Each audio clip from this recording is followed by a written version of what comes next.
me partnering with integrity means I'm here to stay. As in, I love this industry.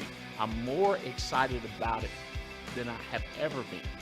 As a matter of fact, I am like the tail number on my jet.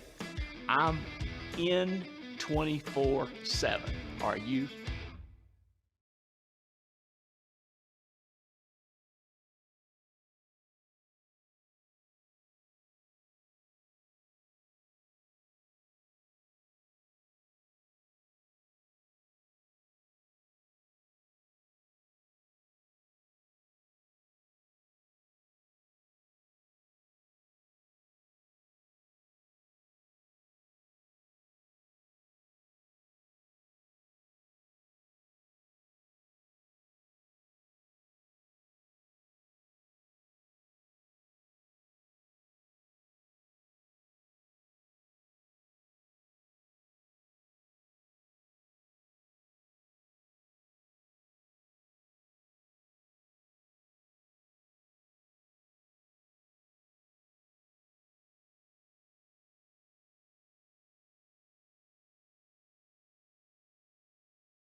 All got the same amount of time, and it's going to take a time, and it depends on how we use our time. But what do you got your mind set on?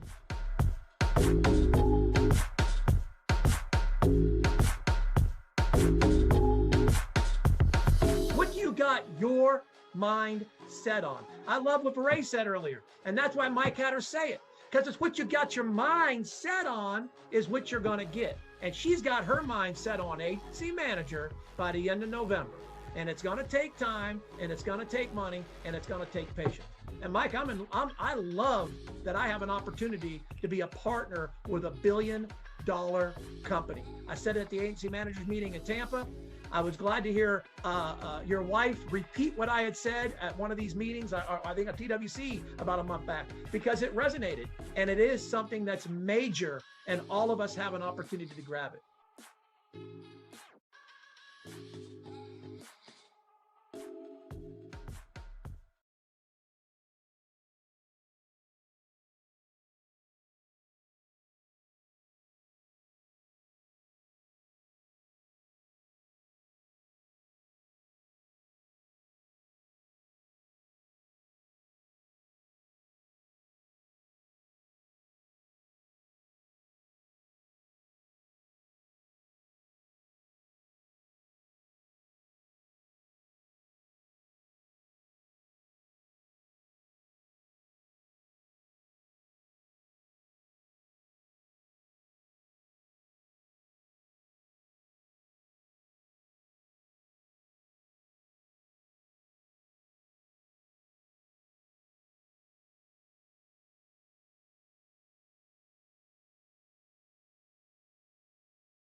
World, watch. You're going to see something you ain't never seen before.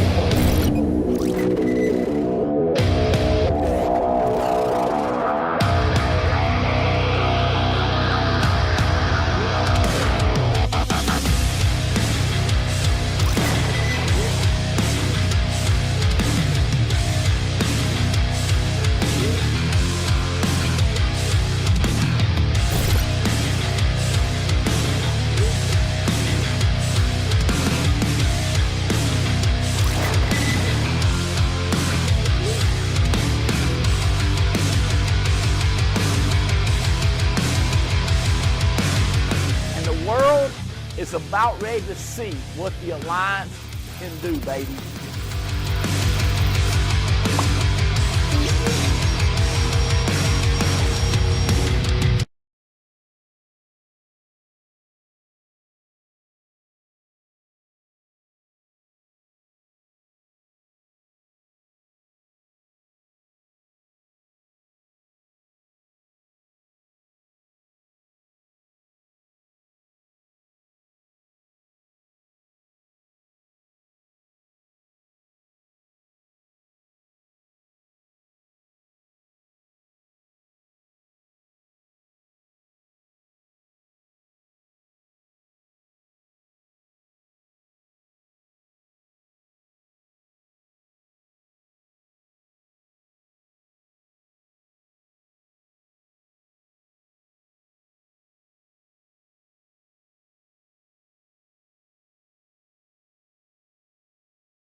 Alaska, baby. The last great frontier. Maybe, I don't know, Alaska. It's cold up there, that's why I got my jacket on, and they got ice glaciers. We're going to cruise Alaska. It's not just a cruise, it's a journey.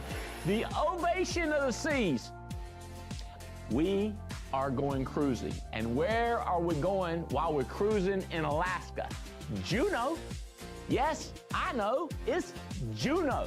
It is the largest capital in the United States of America.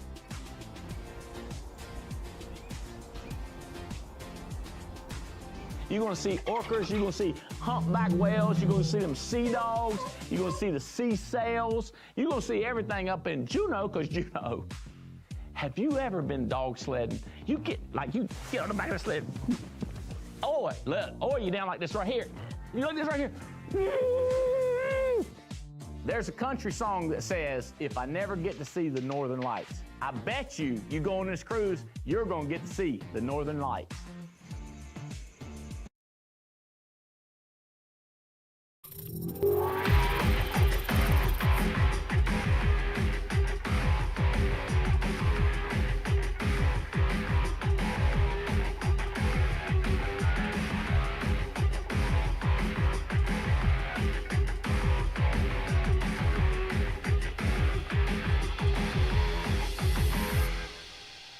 Ladies and gentlemen, welcome to the Wednesday Live, filmed in beautiful Treasure Island, Florida.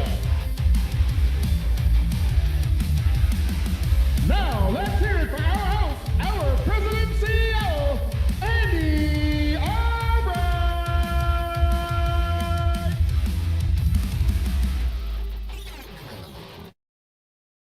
Thank you, Billy.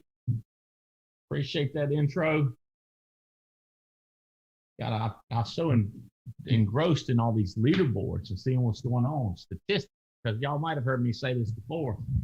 Liars figure, but figures don't lie. Everybody wants to do all that rhetoric. They want to talk. We said, let's just talk about numbers. They're like, well, let me tell you why. I don't, who cares? You know?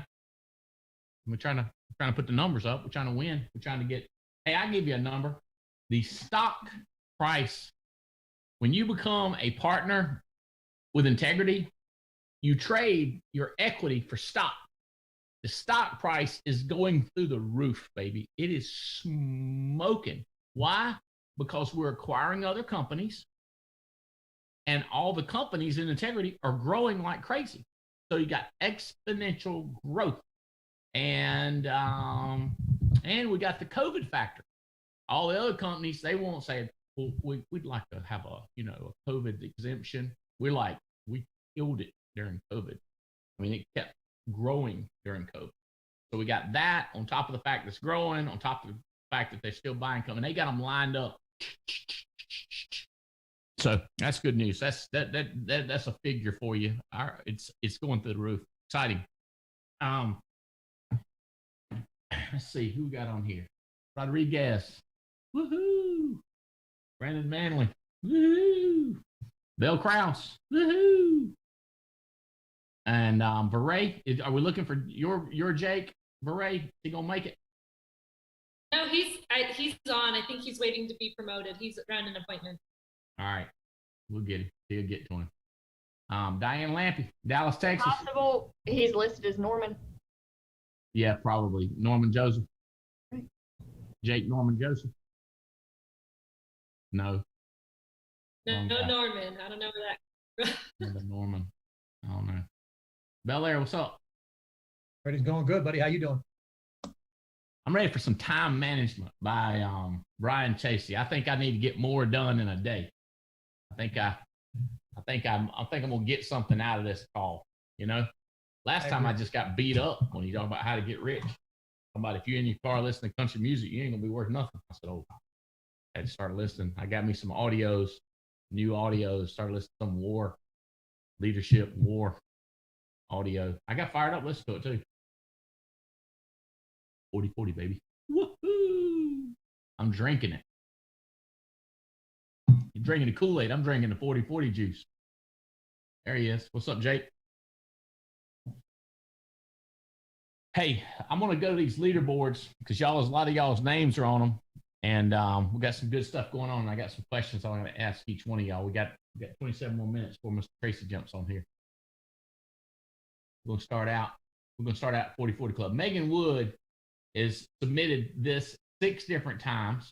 Jason and Olga 5 times. The secretary sent the wrong number. So they got it. Bill Krause a couple times. James and Pam Lara, who are smoking. Mindy. There's Stephanie Rodriguez.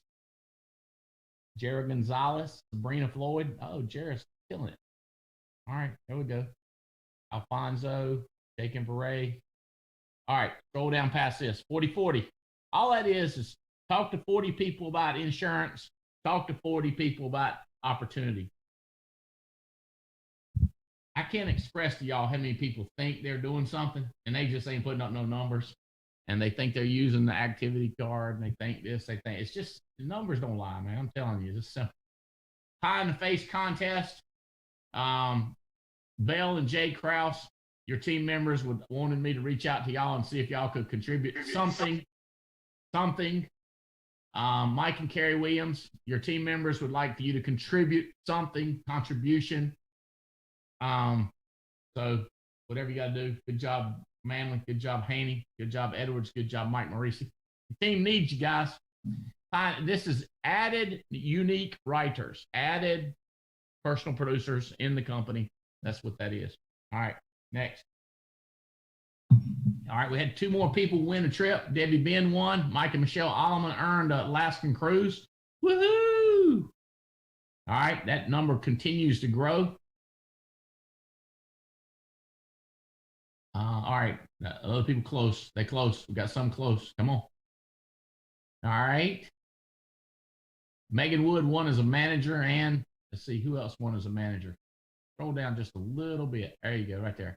Miss Davies won it big time. Paul Roberts won it. Marcus Collar Richardson. Diane right there on the edge. Bel Air right there on the edge. And management. You probably running this producer at Bel Air.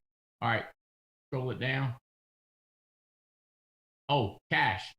So once you win the contest, you're in it for cash. So we're going to split up hopefully $1 million, but it does depend on how much a company sells, how much we split up, how much money we split up. Right now, Megan Wood would get an extra $217,000 bonus, and Tom Murphy would get extra $888 bonus. Let's see, Bel Air, you'd get an extra $44,952. All these, by the way, are posted on the ARC. You can go on the ARC down at the bottom, leaderboards. All these are posted. I would be talking when I'm talking to my people. I'd be all about these leaderboards because these are figures. The figures don't lie. All right, let's scroll down.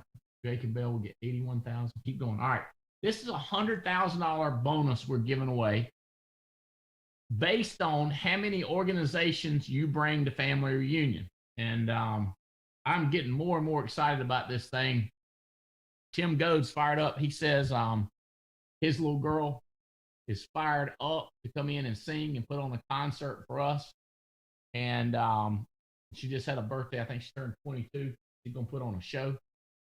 And this guy, Robert Van Winkle, sings that song. Ice, ice. He's coming in there. By the way, I just found out he's a general contractor. He's got a general contractor's license.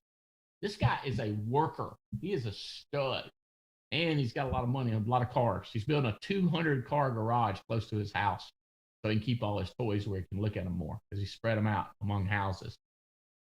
And I like that thinking he's got. All right.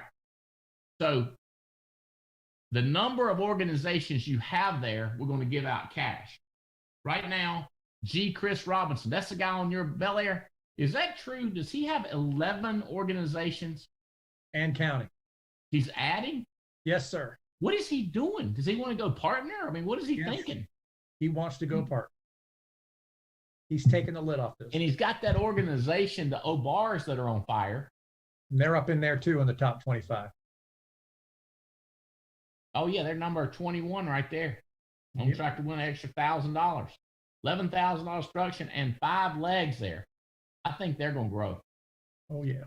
Mike and Carrie Williams got 9. Jake and Beret, not bad. Did y'all grow this past month, Beret, when Jake's been traveling?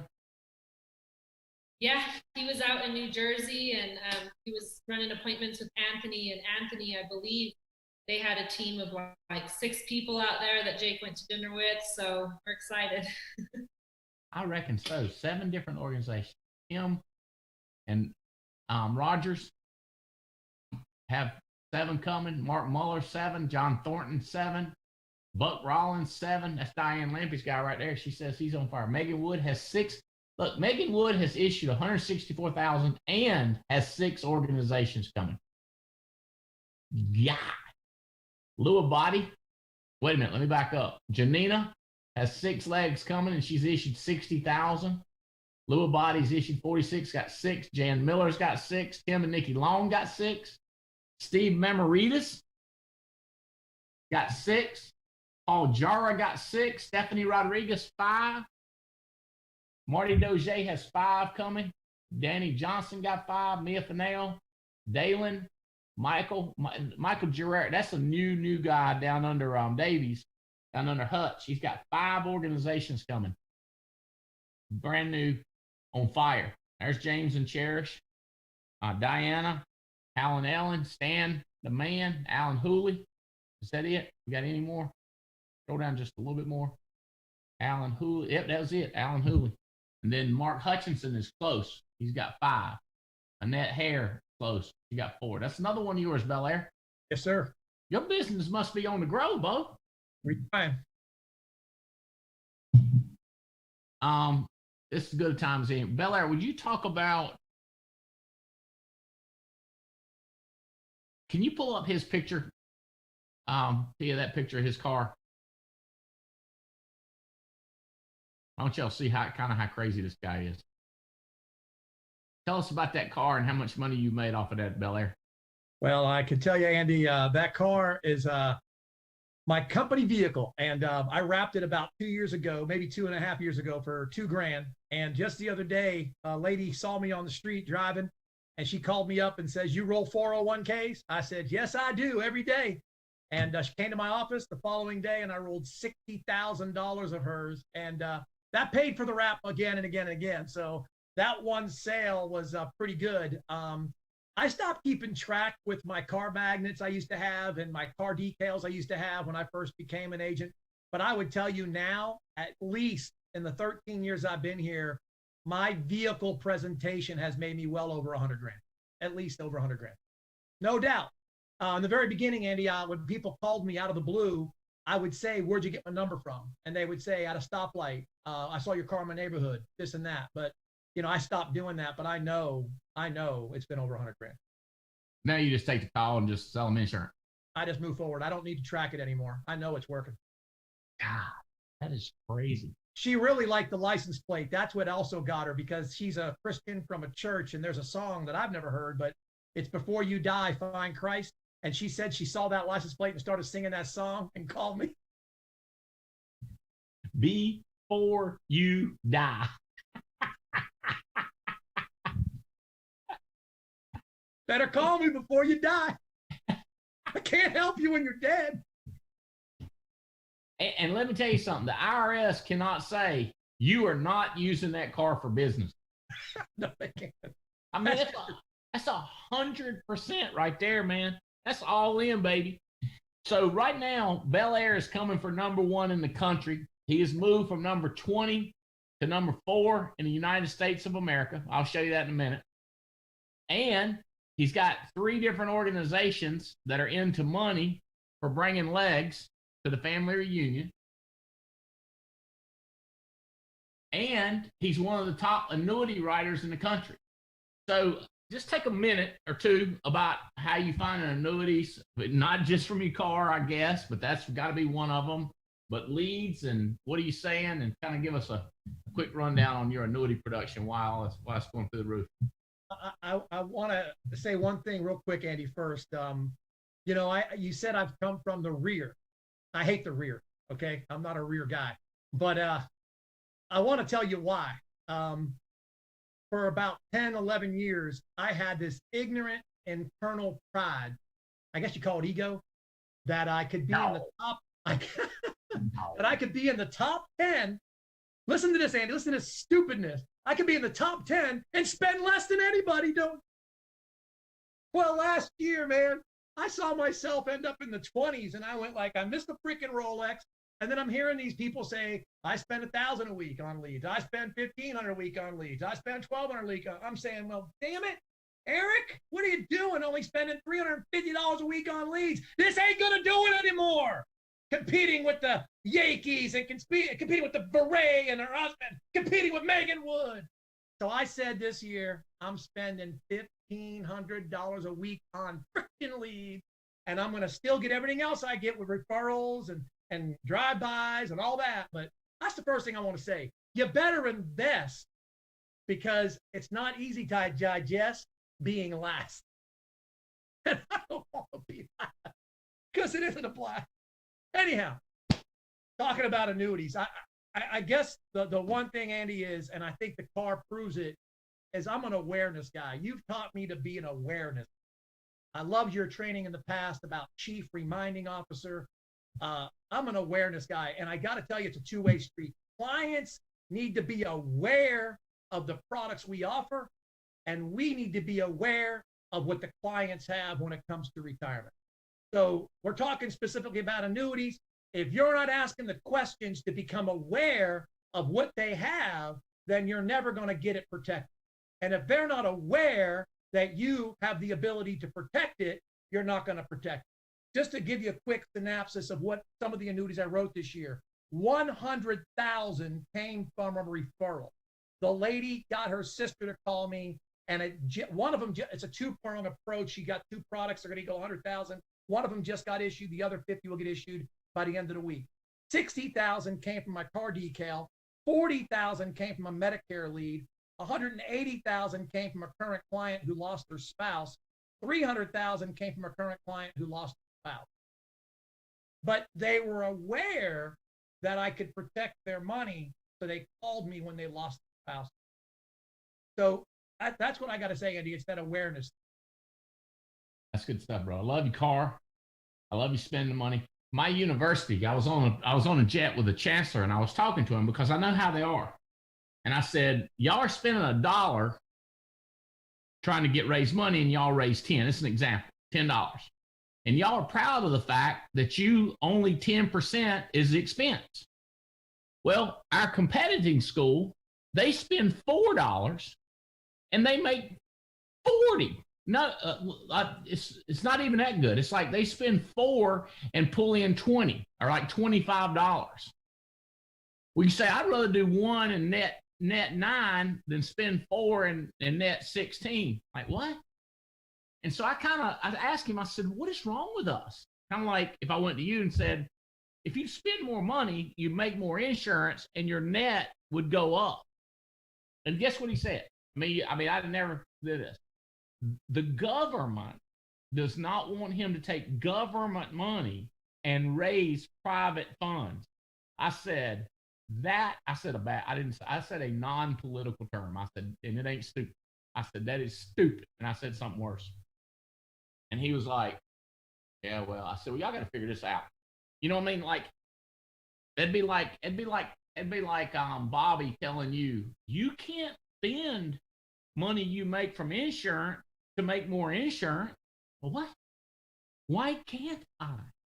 Right? You don't have a government. That's a government rule. You don't want to be compared to the government. You're going to make you dumb as a government, you know? Not want to spend money to make money. Well, good. I'm glad you're willing to tell people that, and I'm glad that you come to your senses, and I'm glad that you moved up to number 4 instead of in the 20s.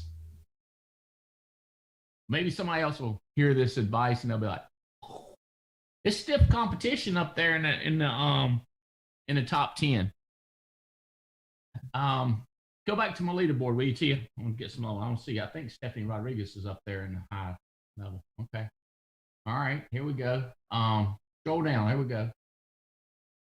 All right, hold on. Adam Katz. This is agency managers. So the $100,000 agency managers are not in that competition. There's Diane Lampy. 20 legs coming. Adam Katz has 24 organizations signed up for family reunion. Paul Roberts, not shocking, partner, has 18 legs. And by the way, we're going to scroll down in a minute. He has the most, he's partner, and has the most people coming to family reunion, all the base shop. Pretty impressive. I'll show you that in a minute. Mike Leventovich, 17. Terry and Tia, 15. Jason Olga, 15. Avian's got 15. Davies, 14. Kraus, there you go. Jake and Bell, not bad. 12 different legs coming. Bel Air, there you are. 10 different organizations, and clearly 3 of those organizations are on fire. Jason, Tony, Carey, they're on fire. Mr. Fitzgerald got into double digits, 10 legs coming. Brandon Beal got 9 coming. Hartley, 8. Honors, 8. Manley, there you are, 8. 8 legs, baby. 1 more. Uno mas. Moves you into a dramatically different, actually 2 more moves you into a dramatically different tax bracket. Mike Morisi has 7. Linda Goebel, 7. Abear, 7. Soto, 7. Duke, 6. Scheitman, Edwards, Burbage, Correa, Long, Otsoy, Haney, Gonzalez, and Patzer rounding out the top 30. All right, scroll it down. Let's see what's next. All right, here we go. So there you go. Paul Roberts got 68 people coming in his base. That is awesome. These are base shop numbers. Diane's got 66. So Katz has 24 legs and 60 people coming. Stephen and Holly Davies, 49. Bel Air, 44. Bel Air, that's not bad, man. Number 5 in the country in the base. Connors, Leventoviches, Edwards. I think all of these are posted on the leaderboard on the ARC. All right, scroll down. This is good stuff. I love it. That's what I was doing when the Forster's contest. Andy Logan, who just started back, he quit for a while, took a job, and now he's back 100% focused. And he said, I just couldn't. He just couldn't. Bel Air's kind of the same thing. He just couldn't understand the spending money to making money. Now he's got it. He's back and he's killing it, making more money than he was on his job. Lisa out of Vegas. Danny Johnson. Gary, good stuff, man. Debbie, Ben, Yankees. Andrea, new girl, killing it. There's Eric, Adam Johnson, and Compton. I think that's Compton. Clay Compton. Not Clay. Jose Compton. Woohoo! What's next? A lot of people went for us. Oh, here we go. F&G, we have a contest we're going to pull together down here in Florida again. We call it study group, but a lot of stuff they're going to pay for as far as you coming in, hotel, training. But we're going to have a great time. We got some cool stuff planned down here in Florida. Joe Duke, Mitchell, rookie at this thing, 7 IULs, part of A-Bear's group. I understand A-Bear is really good at teaching the IUL. Hot soy. The other ones, y'all got to have you got to have more apps to get qualified. I think it's a minimum of 5 apps to get you there. All right, scroll it down. What's next? Tia, 10K. Greg Rao, Rob. Scroll it down. More 10K managers. Is that it? Oh, issue pay production. This one we'll talk about. Megan Wood. Look at this. Megan Wood. Well, you're going to have to get on your horse, Eric, if you can catch her. 221 apps, though. You've passed Kraus and Richardson in number of apps. Hello, Bell Kraus. This is Bel Air, if you hadn't met before. He started investing in leads. How about Marcus Richardson, number 3 in the country? He just got him an office, by the way. Leased him an office. Fired up out of his mind. Kelly Haney. Mark Hutchinson. Yankees. Turan. Can y'all believe Mercedes, Turan, Mercedes, and Gus are that high in the company? Stephanie Rodriguez. Oh, Stephanie, number 9 in the country. Patton is killing it. Number 10, Jail Swindell, Grant and Jail. 2, Joseph 2. Jake and Bray, there you are, number 13 in the country. Not bad at all. 248 apps. Y'all need some bigger IULs and annuities. I can tell. Premium per app's going to be big for y'all. Rojas right behind. Oh, wait a minute. Rojas, you letting Stephanie pull out away from you. Joe Walker, fired up out of his mind, him and Tony. Robert Wilson coming in strong at 16. All right, what else we got? Scroll down. Yeah, I want to see what else we got here. Issue pay production leaderboard. What is this? This is month. Oh, the month. Jeremy Patton's winning the month. Going to be number 1 in the country. Marcus Richardson, number 2. Belair, number 3. This Sue Love is coming on strong. She's brand new, part of Manley's group. Megan Wood, 143 apps this month issued. Wow. Is there anything else? Scroll down and see what else we got. Any new other leaderboards? On a submitted life. I don't want to do submitted. Well, here we go. Submitted Megan Wood, Belair, some big submit, Debbie Ben, big submit. Issue paid this week. There's where Sue Love is, Greg Rao, Stephanie Rodriguez, Danny Johnson, D. Henderson. Way to go, D. Swatty got this thing going on. Janina and Kyle, Lenoris, Jeremico, Andy Logan. There's Logan. I let these new names popping up like crazy. Marcus Richardson, annuities. Vinny then got him a $30,000 one. Forrester's Andy Logan, Lisa, Debbie Ben. Let's look at the recruiting down here. Jason and Olga, Brandon Bildum put in 3, Riddle put in 3, Edwards put in 2, Jeremy, Alfonso, Compton put in 2, Joe Dukes put in 2, Lisa Shanty, that's your girl, Diane, and Steve Memoritas. Diane, tell us about this Lisa girl and recruiting and traveling across the country. You've made millions and millions with us. Hey, Andy. Hey, Diane Lampy. Great to be here today. I got to tell you, traveling, people have been staying in their homes and all that kind of stuff. And I'm out there and people can't wait to see us. We did a boot camp in Vegas last week and I've been to Miami, I've been to Tampa, and that's when the numbers go up, when we get out there to see people. And if anybody's on here today and they're still waiting, I'm saying you need to get going because we've got a lot of work to do and now's the time to do it. Sitting on a Zoom is great to a point, but being eyeball to eyeball and right next to people and to have, breaking bread doesn't beat it. You know that, Andy. So much gets done. Like Brandon was traveling. He was meeting with a guy, and Brandon, you told a guy, you said something. You said it to him on the phone 50 times about how his job pays compared to what he's making with us. Yeah, Daniel Phyllis. What was it you said to him? I mean, it changed everything. Just sitting there with him while y'all were eating some of them tacos down there in El Paso. Yeah, well, I think it was more along what Belair was talking about. We're talking about lead investment. And you can get by on the RWs in the cheap way. But when I actually broke down the numbers for him, showing him how much more he could make if he were investing more, that's when things really started to resonate with him. And it wasn't until I got in person. I've done a whole Zoom for the team call. I've talked with him about it 12 times. I guarantee it. And then I actually sit down and he comes up to me after, he goes, that just clicked for me. I go, I don't know what I said. I don't know what was different. But maybe it was just him seeing me write it down. I don't know. But it worked.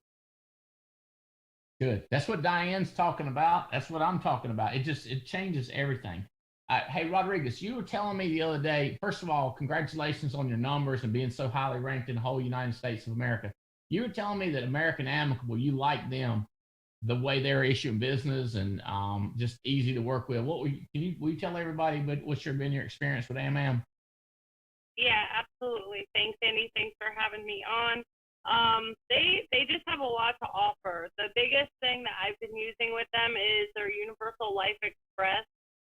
It's great because it's issued up to age 75. I believe they're fully underwritten, goes up to age 78. So there's a little more flexibility. Their rates are very competitive with Mutual of Omaha. They definitely beat Foresters out for sure. But I think the most important thing is that you can talk to the underwriter. It's not just an immediate no. There's space where you explain prescriptions, because any agent who's run into a client who's a diabetic and maybe a couple of years ago they broke their foot and got prescribed gabapentin, for pretty much any carrier, it's just a solid no. And you can't explain anything. But with American Amicable, you can put that in the explanation and then you could talk to the underwriters, and they'll have more questions for you, and they'll actually look at their prescriptions in the history, and they'll see that you're telling the truth. So, I mean, it gives you a lot more leeway when you're trying to protect the client, because you have way more options, because they've formed that relationship with you. So I'm looking forward to family reunion, because I can't wait to meet some of the underwriters in person. Pete Mejia, he is a great resource. If he doesn't know the answer, he can connect you to somebody who knows the answer if you have an issue. So those are the most important things, I'd say. Good. Have you written any of their term at all, Stephanie? I have. Their term made simple is a very good rate. They're much better rates than the other carriers. The only drawback is it only goes till age 65, but I love their term. I love their whole life. Their whole life rates are a little bit better than America. Can you convert their term? Is it convertible? That I'm not sure about. We need to find out about that, because that's a big deal, you know, to make that money twice, to make it and then 2 years later, either a year later or 2 years later. That's it's just a big deal for me. I mean, and if you're Stephen Davies, that's a big deal too. He has printed a couple $100,000 this year during COVID, rewriting or converting term to either whole life or IUL. It's huge. 100%. I'll ask. Sure. Yeah, and what we can switch it to. And Jake and Bray, I know y'all are recruiting like crazy and traveling, making it happen. Congratulations. Leventoviches are telling me. Bell Krause, you holding on to number 2, but I'm telling you, Bell, you better get your pin warmed up. There's stuff in the pipe, Andy. There's stuff in the pipe. Oh, God. You don't win a war by revealing your hand all at once. Figures don't lie, Bell. Figures don't lie. Looks like Brian Tracy is joining us. We don't have your video. There he is. Oh, thank heavens. All right. You can. How you doing, buddy? Good to see you, Andy. Thank you. I got so much great there. I'm just trying to, start my video. I'm just trying to push the right button here. All right. There we go. Wow. Holy smokes. You know, I was thinking about our conversation, and I started off my career actually selling mutual funds, knocking door to door. And so I'm very familiar with your business. His name was Pete, and Pete was just a selling machine. He got out of college, community college, and he got a job with a company, and they put him through 6 months of training. And after that, and he just absorbed it, sure that he could sell anything anywhere, whatever it was. He preferred selling mutual funds. Like peanuts, sell peanuts. He said, if you want to make money, sell money. He said, and that was his basic philosophy, is just sell money, talk about money, because that's where the money is. You know, what is the other expression? That's where the money is. Oh yes, when I used to tell this story, the bank robber Willie Sutton was the most wanted man in the U.S., and they chased him all over the place, and they finally caught him and put him up for trial, and he was put into jail for 10 years or prison for 10 years, and it was covered by the newscasters and so on. And they asked him as he was being taken out, they said, Mr. Sutton, why do you rob banks? He said, are you crazy, man? That's where the money is. And that's one of my favorite stories. Are you crazy, man? That's where the money is. You want to go to rob, you want money, rob banks. So that's what Andy and I have been talking about, is robbing banks or selling money. And I've put together a special program. I've taken 10 ideas that you can use to become wealthy. And what you have is you have your current business this is your springboard. This is like your small trampoline, this is what you bounce off. These are the things that you use to fulfill your financial goals. And so, Andy, do you have any comments or any special things you would like me to concentrate on, or you just want to leave it to me? Well, efficiency. I got people that watch television. I got people smoking drugs. I got people that on YouTube. Oh, social media. Lord have mercy. Only takes a minute. Time effectiveness. How do you become effective? How do we get rich quicker as opposed to taking forever to get rich? Well, what happened with me, very, very, very good fortune. What happened with me is that my staff takes care of all of my social media. In fact, they slap my hands. They don't allow me to touch it. Get away from there. And so I don't know what my media addresses are. I can't. You're not studying what's that president guy? Biden. You ain't studying what Biden's doing on social media or what the left is doing or right. I don't.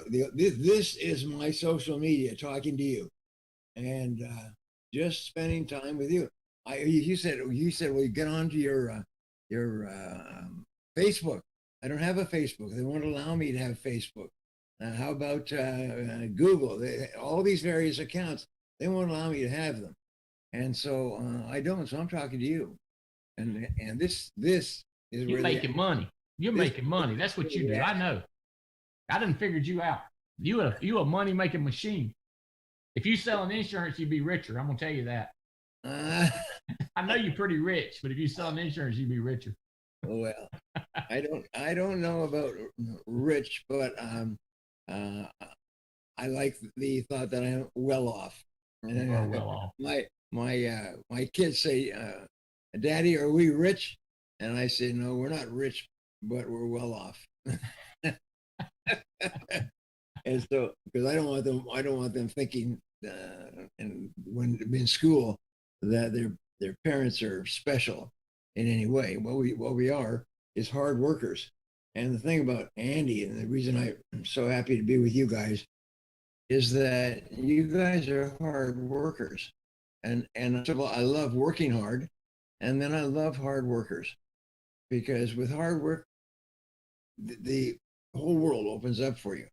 And what you do is you just keep trying one thing and trying another thing and trying another thing, and you start to get better and better and better, and you make lots of mistakes.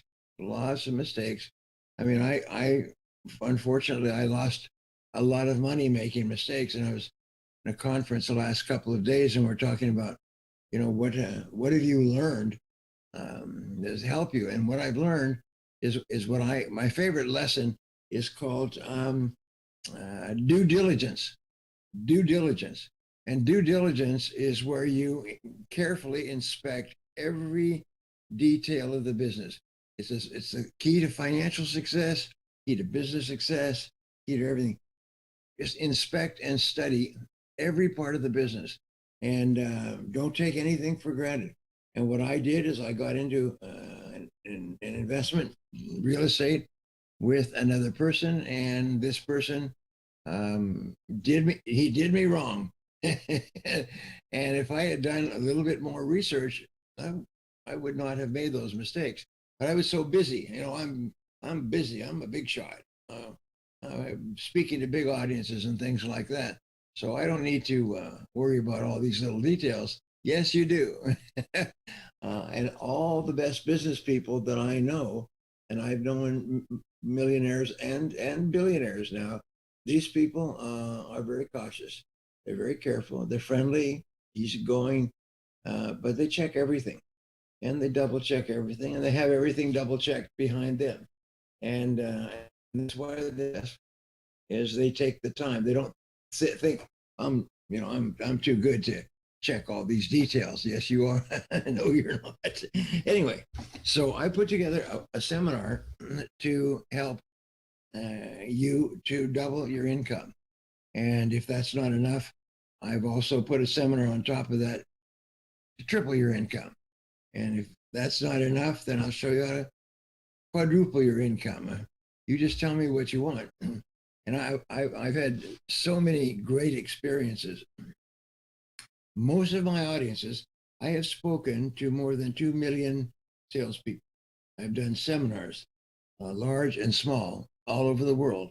Average size of my audiences was about 1,600 people, with gusts up to 2,000 and 3,000 down lower. But I just calculated that on average of 1,600 people for several years. That's pretty good size. And these people were paying between $300 and $500 to attend my seminar. And one of the things that I did when I started off early in my career, people wouldn't come to my seminar because I was unknown. And so I had to come up with a solution because I really like eating and I had hungry kids. So I came up with a solution. My solution was come through my seminar. And if you are not happy for any reason, I'll give you your money back, 100%, no questions asked.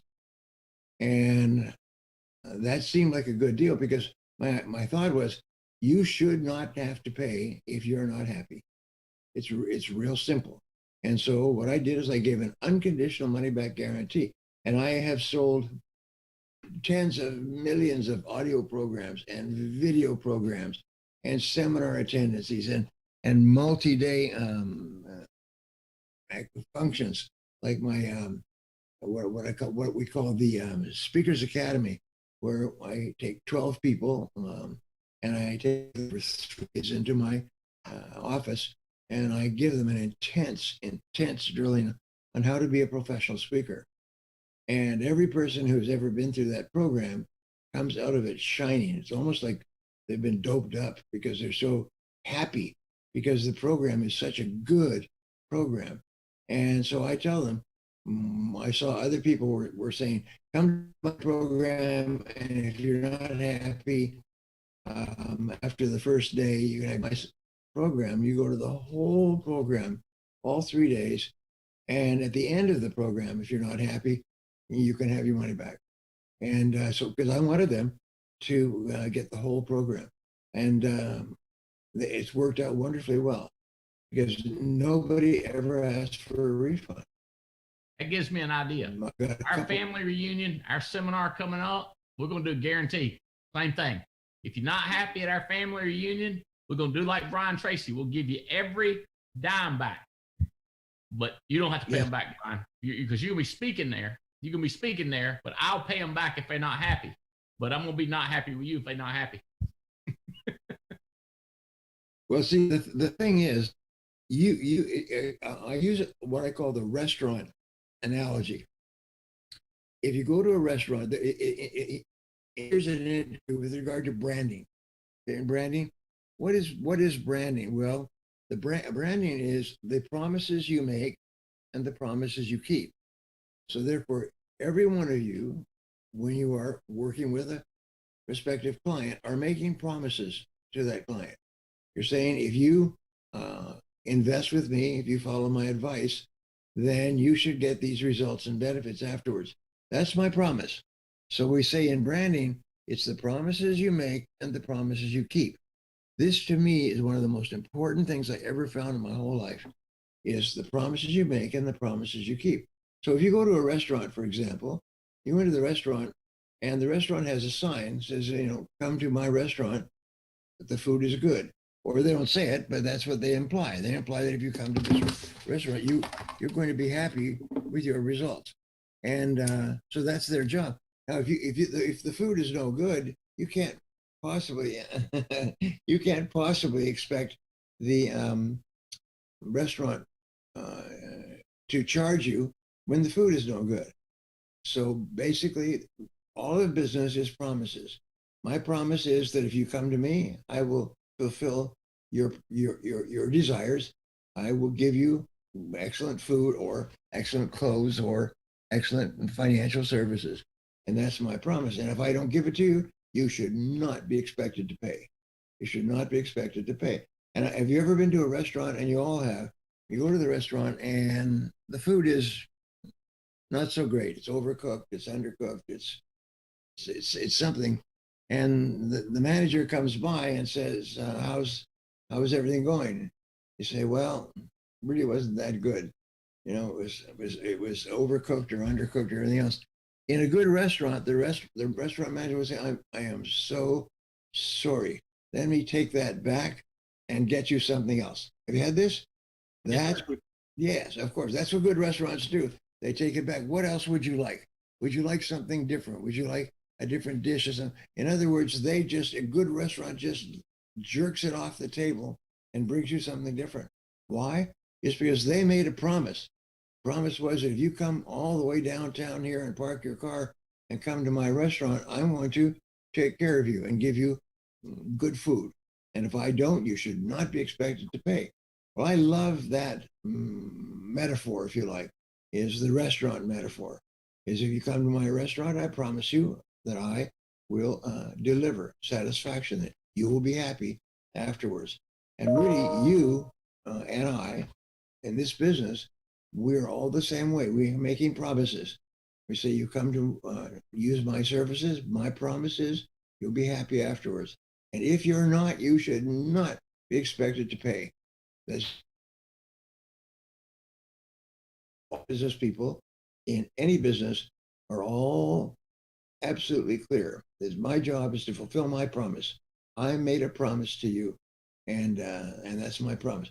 Anyway, so my promise today is that you are going to expand your income by at least double, and maybe more. But there's two parties involved here. I hit it over, you hit it back. I hit it over, you hit it back. I hit it over, you hit it back. You have to do your share. I can hit it over for you, but you have to hit it back. So I began looking at productivity, personal productivity, and I am the most published author on productivity in the world. I sold more than 2.5 million copies just of Eat That Frog. And that's enormous. I had no idea how enormous it was. If you sold 10,000 copies, that's a lot. But 2.5 million means that there's just a matter of time before it'll be 3 million. And I've just produced a new book. It's on Eat That Frog. And in the US, we have 5 million students graduate each year. And they want to go on to university and be successful.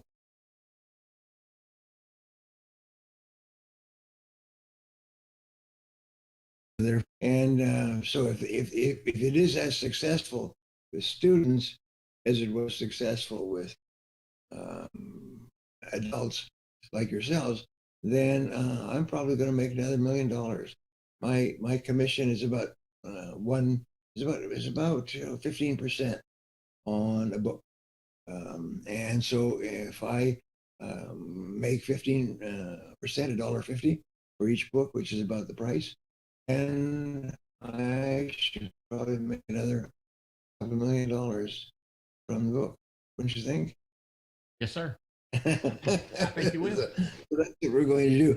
So today, to show you how 10 different ways to double your results, 10 different ways to earn twice as much as you're earning today or more. Now, the next question, is it possible for you to double your results? Answer, yes, of course it is. How do we know? It's because you're surrounded by people in your business who are earning twice as much as you. So we know it's possible. There's not just one person who's earning twice as much. There's people all over the country, all over the world who are earning twice as much. So therefore, obviously it's doable. The question is, can you do it yourself?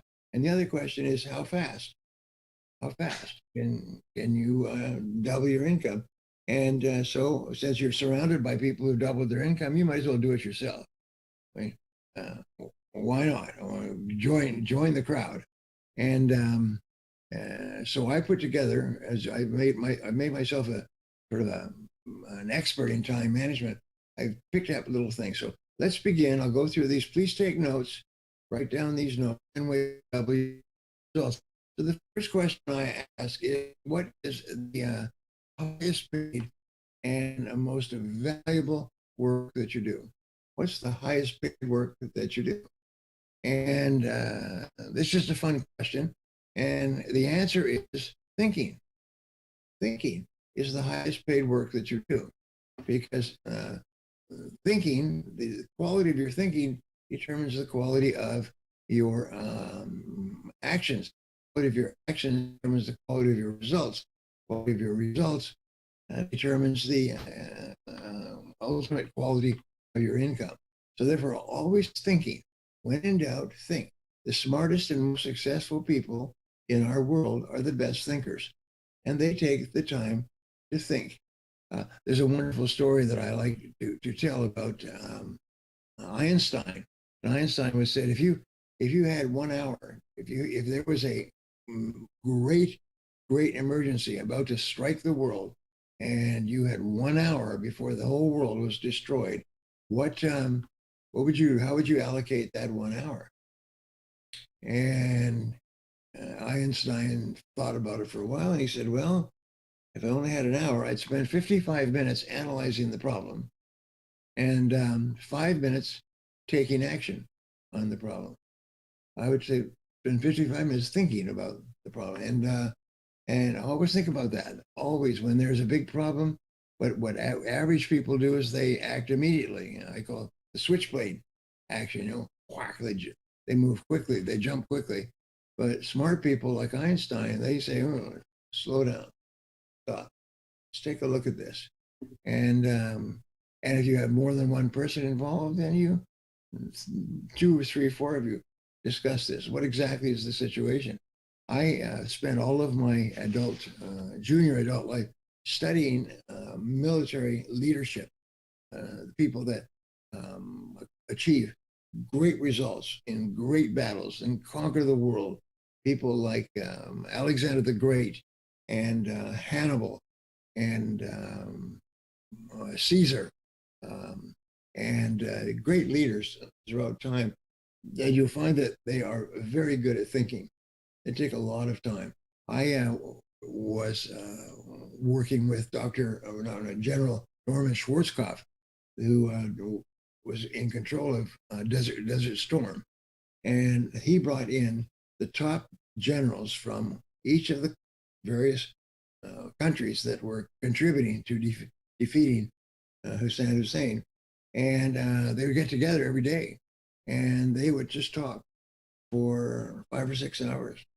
And they would talk, and they would look at different alternatives and what you could do more of and less of and so on. And they spent 6 months, and they kept getting lots of pressure. Come on, let's go. I mean, it's time. And he said, no. He said, let's think this through. We only have one kick at the cat. Let's think it through. So for 6 months, they talked and discussed and went back and forth and talked and discussed. And finally, they were ready. And finally, he said, all right, let's go. And in 104 hours, the 4th largest army in the world, the American army, defeated the 2nd largest army in the world, defeated the 4th biggest army, the Iranians, the Iraqis, completely, wiped them out completely. And it was just the most amazing thing. It's never been seen before that you have huge army. One wipes out the other army in 104 hours. It's and it was crystal clear. It was just genius. And they say, well, what was it? What was the reason for your success? Well, the reason was the planning, the taking the time and the planning and the thinking and testing and saying, should we do this or should we do that? And that was the reason for their great success. And so thinking is the most important thing that you do. And so I say you have the ability to double your income far faster than you realize. And so I'm speaking to an audience full of salespeople. And I love salespeople because I have been a salesperson all my life. I used to go from door to door when I was just a little boy, 10 years old, selling soap. So I love salespeople. Anyway, so people would ask me, how can you double your income so quickly? I said, well, is there anybody earning twice as much as you in your business? And everybody says, well, yeah, there's lots of people. but they have some special qualities and they have special talents and special this and so on. I said, yes, but everyone starts at the bottom. Everyone starts at zero. Everyone is, and Lynn knows nothing, but I'll give you a way that everybody here in this room, 1,600, can all double your income, guaranteed, slammed up. And you can do it in a week, and maybe even in a day. And people say, oh, no, that's not possible. This is just BS. This is California motivational BS, and so on. I said, no. I said, well, you today, all the money you're earning because of the work that you're doing today. So if you doubled the amount of work that you're doing today, then you would double your income. Is that true? Well, people go, yeah, well, it's true. So if right now, let us say that you are making 5 calls a day. And if you wanted to double your income, how do you do it? You make 10 calls a day. Okay. And this is in the morning for a 1-day seminar. I say, okay, seminar's over, go home. Because that's how you do it. You just call on twice as many people. And they say, well, it's not that easy. And I say, well, it's not, nothing is easy, but it's absolutely doable. And so I did some studies, and I think I'm the only person who's done this, is I did some studies and I found that going back to 1928, they've analyzed the amount of time salespeople spend face-to-face with customers. And they found that the average, going back to 1928, the average is about 90 minutes a day. 90 minutes a day. And all the rest of the time, they plan warming up and warming down and going for lunch and doing social media and so on and so forth. But if you just are doing today 90 minutes a day, that's the average. Okay. So if you want to double your income, you just simply spend 180 minutes rather than 90 minutes, and you'll double your income. So I developed a concept I call FaceTime. And FaceTime, and I said, your income is determined by the amount of time that you spend face to face with customers. And so therefore, if you want to spend twice as much time with customers, then you will double your income. And they say, but yeah, what if you're not experienced or trained or anything else? Well, very good question. So you're going to have to take the time and read the books and everything else, but you'll double your income. So I had this guy come up to me in a seminar, and he said, this is all BS, because I'm one of the top people in my field, and there's no way I could double my income. I've been in my field for 11 years. No way I could double my income after 11 years. I mean, I work really hard and all these things, the natural excuses. And I said, well, why don't you just give it a try? I'm not asking that you invest an enormous amount of money or give me money. I'm just asking that you spend twice as many minutes. We call it FaceTime. And so what does that mean? Well, what you do is you take a stopwatch. And when you go in to see a prospect, you just take the stopwatch and you just click it on and put it in your pocket. And then you speak to the prospect and you go back and forth and so on. And when you come out, you click it and make note of it. Next time you see someone, you click it, make note of it, so that you're tracking the number of minutes that you're spending face-to-face with customers each day. And so at the end of the day, add up how many minutes did you spend. And I worked with other companies that have done this, and they said it works out to, surprisingly, 90 minutes a day all over the country, in every industry.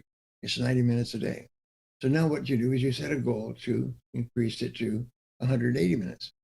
Now, how many minutes are there in a day? There's 8 hours. How many minutes is 180 minutes? And it's 3 hours. So therefore, if you go from working an hour and a half a day to 3 hours a day, that's doubling. If you double, you will double your income. And people will shake their head, and then they do it, and they say, all right, I'll prove that this big mouth is wrong. It is wrong. And so they do, and they track it carefully, and they keep track of their on their stopwatch. And surprise, surprise, they start to increase their sales. Now, you don't increase it overnight unless, of course, you are really, really ambitious. But basically, what you do is you double the amount of time you're spending face to face with customers. Now, simultaneously, you learn and you read and you take notes and you upgrade your skills. I mean, you don't go and sit and watch television in your off time.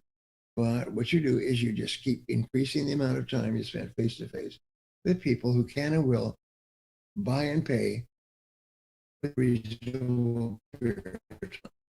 That's my little line. People who can buy and pay. And the more that you do, the more confidence you have. And the more confidence that you have, the more positive you are. And the more positive you are, the more courageous you are in asking for the order. And so I remember this gentleman I was just telling you, he said he went out and he said, he's going to disprove me. He's going to prove me wrong. And he went out and he kept track and he wrote down the notes and he kept track. And within 1 week, he doubled his income. He'd been in his business for 11 years. And within 1 week, he was earning twice as much. He said, just simply focused. He didn't do anything else other than talk to customers during the daytime. And Andy was telling me that one of the great secrets of success is to don't do anything during the day when customers are available to be seen, except talk to customers. Don't do anything. Don't go for luncheon. Don't check your newspapers and don't do anything. Just spend every minute of that day getting face to face and talking to customers. And simultaneously, as you're driving around, the greatest miracle, I think, for success in our business is the audio programs. Just listening to audio programs as you drive around. And I got into this business at the time that the whole world of audio programs was taking off. And so more and more people were taking, and everybody who listened to audio programs saw their income go up and up and up and up. And today it seems to have died down a bit. Yes, people don't seem to watch or listen to audio programs as much. However, I don't know. I just know that everybody who does increases their income, increases their sales.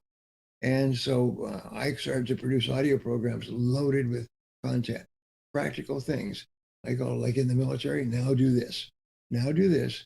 When you talk to a customer or talk to a prospect, a customer, this is what you say. And now do this. And the customer says this, now do that. And so people came back to me or wrote me emails. They couldn't believe it. They just couldn't believe it. They just talked to customers twice as much. Well, a few years ago, when the economy was soft, I got called by a company that sold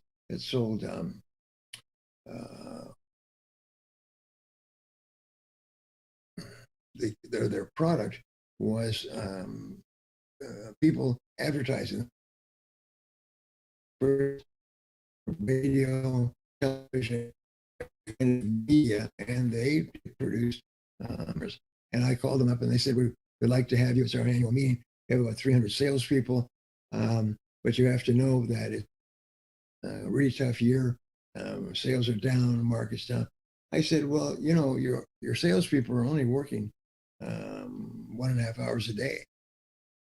So if we can just get them up a little bit, we'll not reduce our sales, we'll actually increase our sales. No, you don't understand. We're the best in the industry. We're skilled. We have the best people and everything. But the industry is really in bad shape. Most people are only working 1.5 hours a day. We can get them up to working 2 or 3 hours a day. We can not only increase your sales or not lose your sales, but increase your sales. No, you can't do that. But I'm really being polite because I haven't been hired yet or paid yet. So I'm being really polite and courteous. So I said, well, it's just, this is the way it works out. So anyway, I said, and he was a nice guy. And he said, well, I think you don't understand our business. We're going back and forth. So what he did, he said, what can we do to test your theory? And I said, well, what you can do is we'll buy stopwatches for everybody there, 300 people there. They were going to have some sort of like a military theme at their annual meeting. And so everybody will get a stopwatch, and everybody will get a little form, which they fill in every day. And then at the end of the week, they'll add it up, and the end of the month, they'll add it up, and they'll report to their sales managers and so on, and we'll see what happens. And they were good guys. I mean, good people, if you like. They said, okay, we'll do it. And so everybody agreed, and they carried a stopwatch. They put it on when they went in to see the customer. And then afterwards, after a week or a month, they'd add it up. And about 5 weeks, 6 weeks after this meeting, I got a call from him. And he said, I'm really embarrassed. He said, we got the results back from all our salespeople, and the average salesperson is working 94 minutes a day. 94 minutes a day. And because I explained it all to them, it wasn't a secret. This is what we have discovered. And they've all agreed that they're going to increase it bit by bit to 300 minutes, from 100 minutes, 180 minutes to 300 minutes, and see what happens. And they did, and they had their best, they kept in touch with me, best sales year in their career, because everybody was focusing on getting face-to-face, 180 minutes per week? Andy, help me out here. 180 minutes, 90 minutes a day. What are you working on? Mine just went blank. But everybody started to increase their time. So from 90 minutes a day to 180 minutes a day. That was the deal. And so everybody met with customers at 180 minutes. But then some of them, and the other thing happened is some of them got face-to-face with customers 400 minutes a day, 500 minutes a day, and so on. So there's no limit. You don't have to cut it off. You can just keep seeing people. So they all began to increase not only the amount of time they spent face-to-face with customers, but how good they were. Is they read more, they studied more, they got more information, they increased their sales and everything, and their sales went up higher than they ever had in their history. So one of the things that you need to do, especially if you're a manager, is you need people to set a goal, and their goal is to increase the number of minutes that they spend face-to-face with customers, and their income will go up simply because of the law of average. That even if they're not good salespeople and the market is terrible, the fact is that if they agree to call on more people and they fulfill the promise, then they're going to make more sales. And this is what happened. It's happened to every company that I've ever worked with. Is they say, well, I don't think it'll work, but I'll give it a try.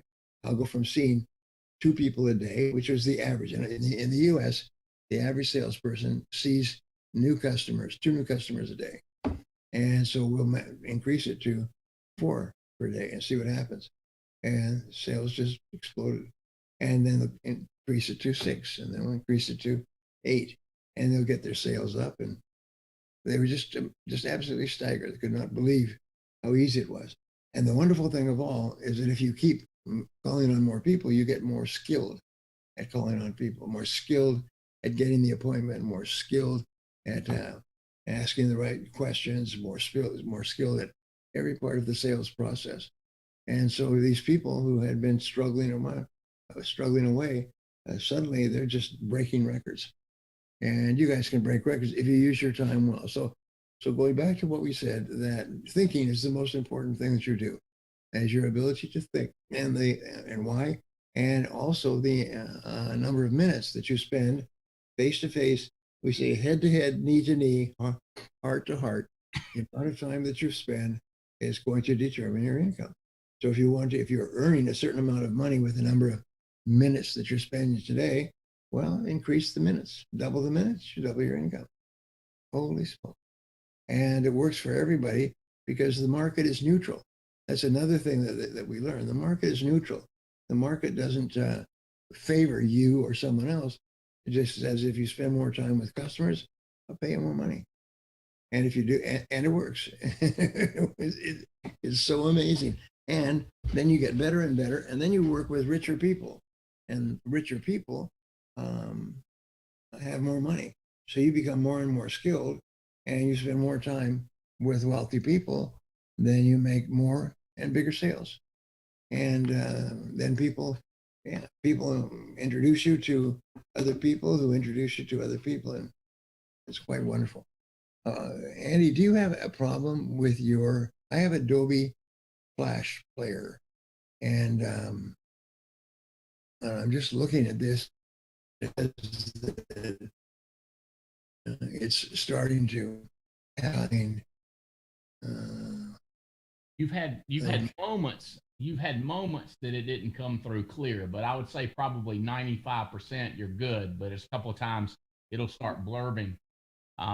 But usually you talk through it and it works out. Okay, well, we'll just go ahead here. I'll see if I can't shut this down here. You know, while he's doing that, you know, it's when I say 24/7, I used to talk to people in width and in depth. Because keep in mind, we're building a network, and he's talking about just straight up sales. So building a network, Brandon, is talking all that time in depth and then getting a new person in your company. So call Daniel Sellis and say, you got one new person I can talk to, or Mark Sellis and say, do you have one new person that I can talk to underneath you? You talking to a new person in depth. And I don't care. And I mean, and it does matter, wide and deep.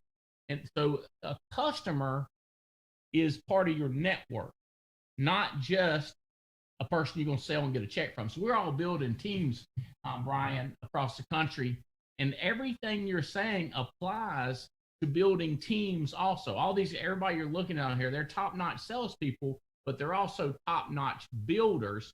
And then when you said talk to richer people, that means when you're talking to higher quality people, as you build your network, you pick who you talk with after you've got so much experience going.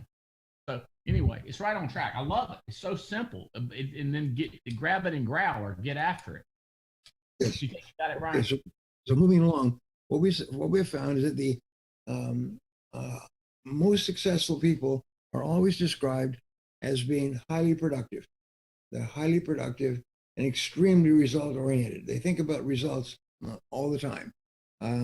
When they're working, that's all they do is work. You know, the great rule is work all the time you work. Work all the time you work. This is not work time. It's not play time. It's work time. And I think I told you this story before, but we are all creatures of habit. And so when you're a child and you grow up, you're 5 or 6 or 7 years old, they take you off and they take you to school.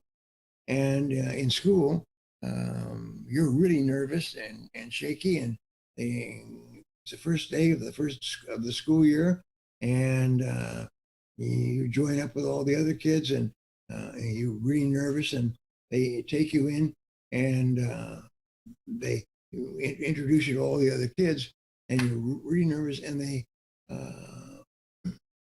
put you in a room, and you're shaking, and then they see a whole bunch of other kids, and they say, well, what do you do when you have a whole bunch of other kids? Well, you play. And so the natural thing that we do, our first interaction with other kids at school, is you play. So then you go and you sit down with the other kids, and you're a little nervous, but you play with the other kids, and then pretty soon you're relaxed, and that's no problem at all. And soon work becomes your play place. And so you think about work, about going to that place where you play with the other kids. And then as school goes by, I say school goes by, and you get older and older, and you play different games. And then you start to play games with other people who of the opposite sex. And then you go into a bigger school, and you start to play games without supervision. And finally you get into college and university, and you can play with nobody watching you. And then finally you graduate from school, and what do? And you get your first job. And your first job, you're really, really nervous and shaky. And many people throw up on their first day of work because it's so scary. And you go and you take your first job, and what do you see? Well, a whole bunch of other people your age. And what do you do with people your age? Well, you play. And that's right, you play, you talk to them, and you play, and you have lunch, and you go out, and you go have drinks afterwards and everything else, and you just play. So work becomes your playtime. And most people, I think about 80%, that 80-20 rule, about most people look at work as their primary play place. They go to work and they meet their new friends and they talk to them and they go for lunch and they have drinks and everything else. And they get into the habit of playing with their friends. And but a few people, like yourselves, a few people take school and work seriously, and they work the whole time. So we say, work all the time you work. When you work, work. When you play, play. And that's what successful people do, is they look upon work time as work time. And that's why this company is so successful. And that's why some people within this company are much more successful than others, because they don't play. They just work all the time. So my favorite line is, work all the time you work. Work all the time you work. Start earlier, work harder, stay later. Just keep hitting it away. And so that is why it's possible to double your income, because you only do work during working hours. You spend only time face to face, head to head, knee to knee with customers. So I came up with these ways to increase your results and to become more productive.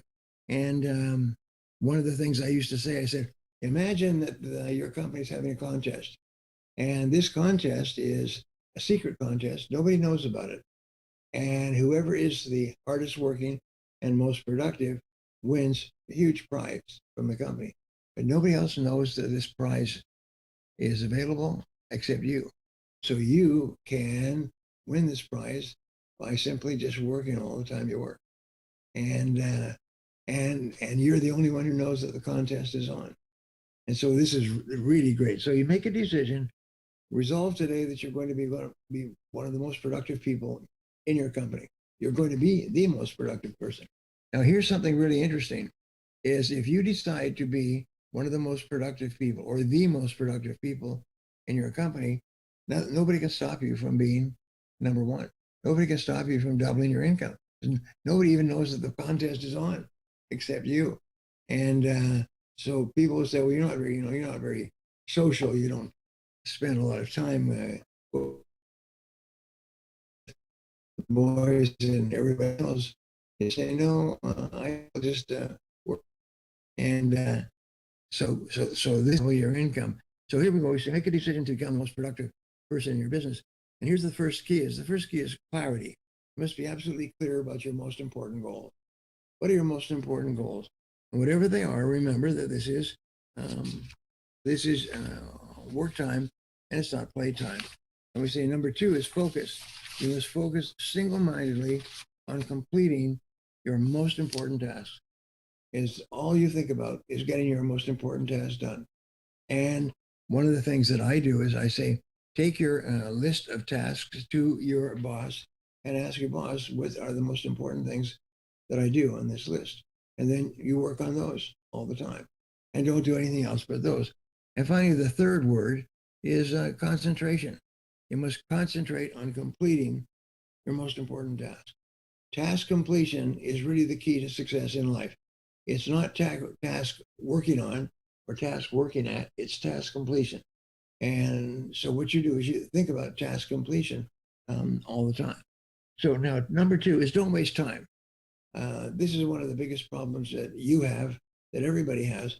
Don't waste time. The average person wastes 50% or more of their work time every day, 50%. And they waste it in little dribs and drabs. They pick up a cup of coffee, they drop something off, they put something away, and the time just sort of seems to be consumed. And at the end of the day, you haven't gotten anything done. At the end of the day, you haven't completed anything. You've worked away a dribble here and a drab there, but you haven't worked on it. So we say because most people spend their time on what we call non-work activities. There are things that you do that are of little or no value to the company. And so what you do is you say, I'm not going to waste time. I'm only going to do things that pay me money. And so I say, resist the attraction of distraction. And people talk about why they're doing something. I call it the attraction of distraction. Is people are very easily distracted. Something happens, radio goes on, any people are very easy to distract. And what they found is if you're distracted from a job, it takes an average of 17 minutes for you to get back to your main task again. And so what you would do is you have to be very disciplined. It's not being distracted. Interesting. You've probably heard the story about what happens to a person when their computer goes off and it goes bing, beep, beep, bing. Well, it's very much as if you were in and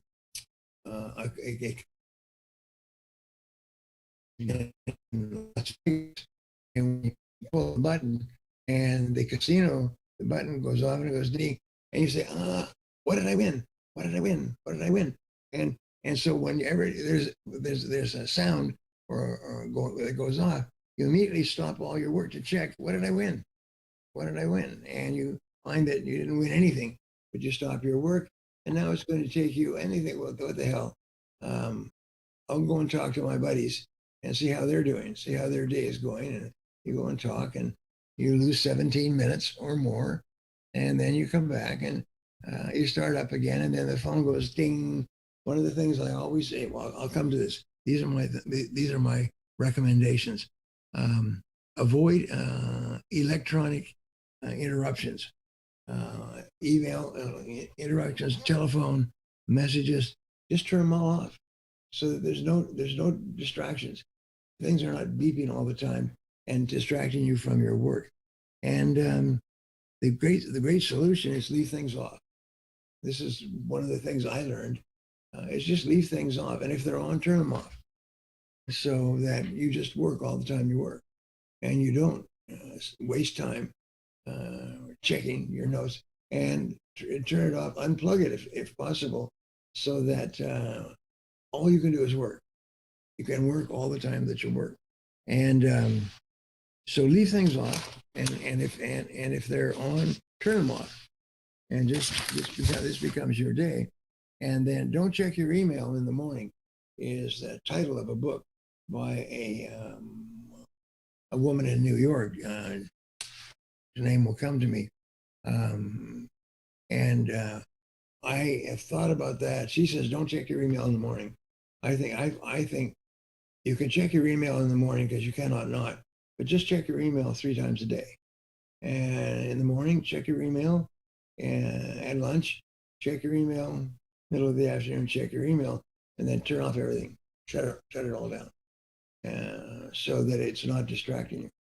And it's astonishing. It'll change your whole life. It'll change your whole life if you just start leaving things off and turning things off.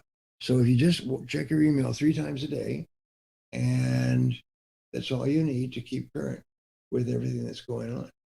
And it's astonishing because then you have the rest of the time to work.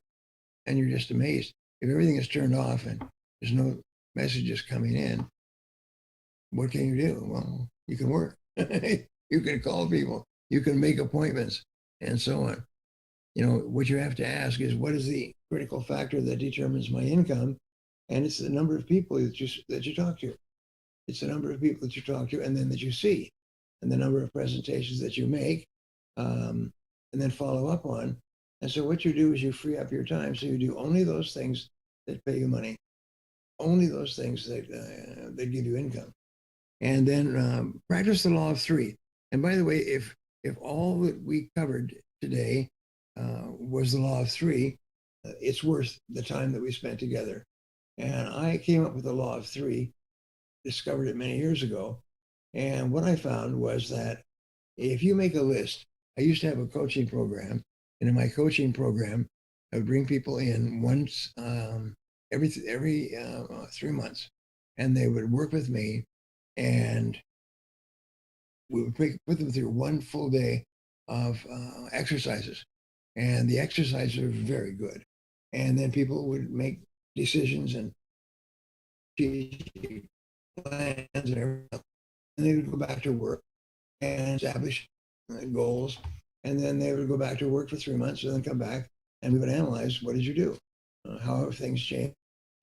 And the last commitment to them was, you will double your income and double your time off in 1 year. There's no charge for my program. And I never had to give a refund because the exercises that I taught were so powerful. People were just ecstatic. And one of the things I discovered as I was putting this program together is what I call the law of three. And the law of three says that if you take a piece of paper and you write down everything that you do in the course of a day, a week, a month, you'll find that there's about 20 or 30 things that you do in your work. And so what you do is you go through these and you ask 3 magic questions.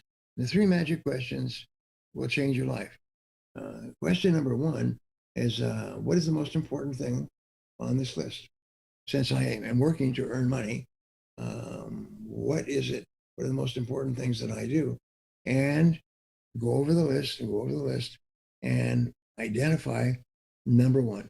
This is the one task that's more important than any other task in determining. So you put a circle around that.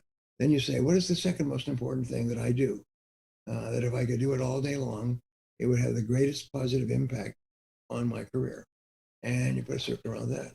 And then you ask, what is the third most important thing that I do that would help me the most to increase my income? And you put a circle around that. And so I would work with my clients. I had over 1,000 clients over a 7-year period. And it was consistent everywhere, every age, every background. This was not for financial services. It was basically people who were entrepreneurs, business people like yourself. And so they come through and then they would do these 3 tasks. And then they go back to work and come back. And their income doubled and doubled again and doubled again. Because it's something astonishing when you start working on your 3 most important. It's astonishing how much money that you earn, how much money you earn. So we take people through the law of 3. I say, now, if you look at these 3 tasks, you'll find that these 3 tasks account for 90% of the value of everything you do. And all the other tasks account for 10%. Now, what do most people do is they spend most of their time on the bottom 90%. And they spend their whole days on the bottom 90% and going for lunch and coffee and tea and everything else. But all the income comes from those 3 tasks. So if you will do this, and with the people that you work with and who report to you, help them to identify the big 3. Call these the big 3. If you can identify the big 3, then you make sure that you're working on the big 3 most of the time. And I many years ago, I had the great opportunity to work with IBM. I was always a great admirer of IBM. And when I started speaking and I was giving seminars, they had one of my big clients had a big seminar, and they opened it up to all of their staff, and their staff could bring their boyfriend, girlfriend, and so on. And so one of the people that came to my seminar was someone from IBM, and he came. His girlfriend was an IBM employee, and they came to this program anyway. And he loved the program, and he called, and they had this special facility. Is that anybody in IBM can call any manager in IBM if they feel that it's something important. And so he was so excited about this seminar, he called the president of IBM. This is when I was living in Canada, and said, we should have everybody in the country go through this program. It's a fantastic program. And so they brought him as a senior manager, and they brought me into Toronto to examine the program. I ended up doing 30 programs for IBM over the years. They really love my stuff. And they really love the idea of personal potential and unlocking your ability and so on. And so these three became a sort of a cultural part of IBM. And then IBM in the late 80s got into trouble. They got into serious trouble for a variety of reasons. And they almost went bankrupt in the late. And so they fired the president and all the vice presidents and everything else. He was an accountant and an engineer. The conclusion was that IBM is now so successful that they don't have to waste time on sales, because sales are just automatic and easy.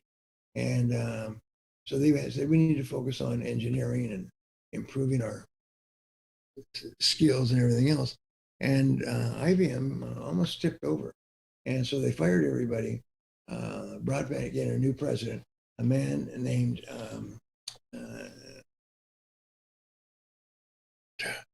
what is his name? He's so famous now. Lou Gerstner of RJR Nabisco. And Lou Gerstner came in and he said, I don't know anything about computers. And he said, they call him the cookie salesman. I don't know anything about computers, but I do know one thing is if you're going to be successful, we have to focus on marketing. And so he took this principle, I call the law of three, and he installed it throughout the entire company. And every single person was required to identify their big three. And then every manager was required to help every person identify their big three. And then the way they managed the company is they would say, how are you doing? How's everything going? What are your big three today? What's your number one, number two, number three? And the managers managed by asking them, how are you doing on number one, number two, number three? And the company had lost $1.6 billion in the early 90s. And after they began to use the law of three, the company's profits reversed to $1.6 billion. Everybody in the company was focused on three, the big three, and they transformed the company. So you can transform your company as well. This idea of the big three, that is all you do is focus on your big three, you'll transform the business. And you start off, especially if you're working sort of for yourself, then you constantly think, what are my big three? What are the three tasks that I do that account for 90% of the value of everything I do? And if you have the discipline to do this and then work only on those tasks, that's the most important time management skill of all. If you can have the discipline to not play with your friends at work and to instead focus single-mindedly on doing only those big three, you'll be one of the highest paid, most productive, most helpful people in your business.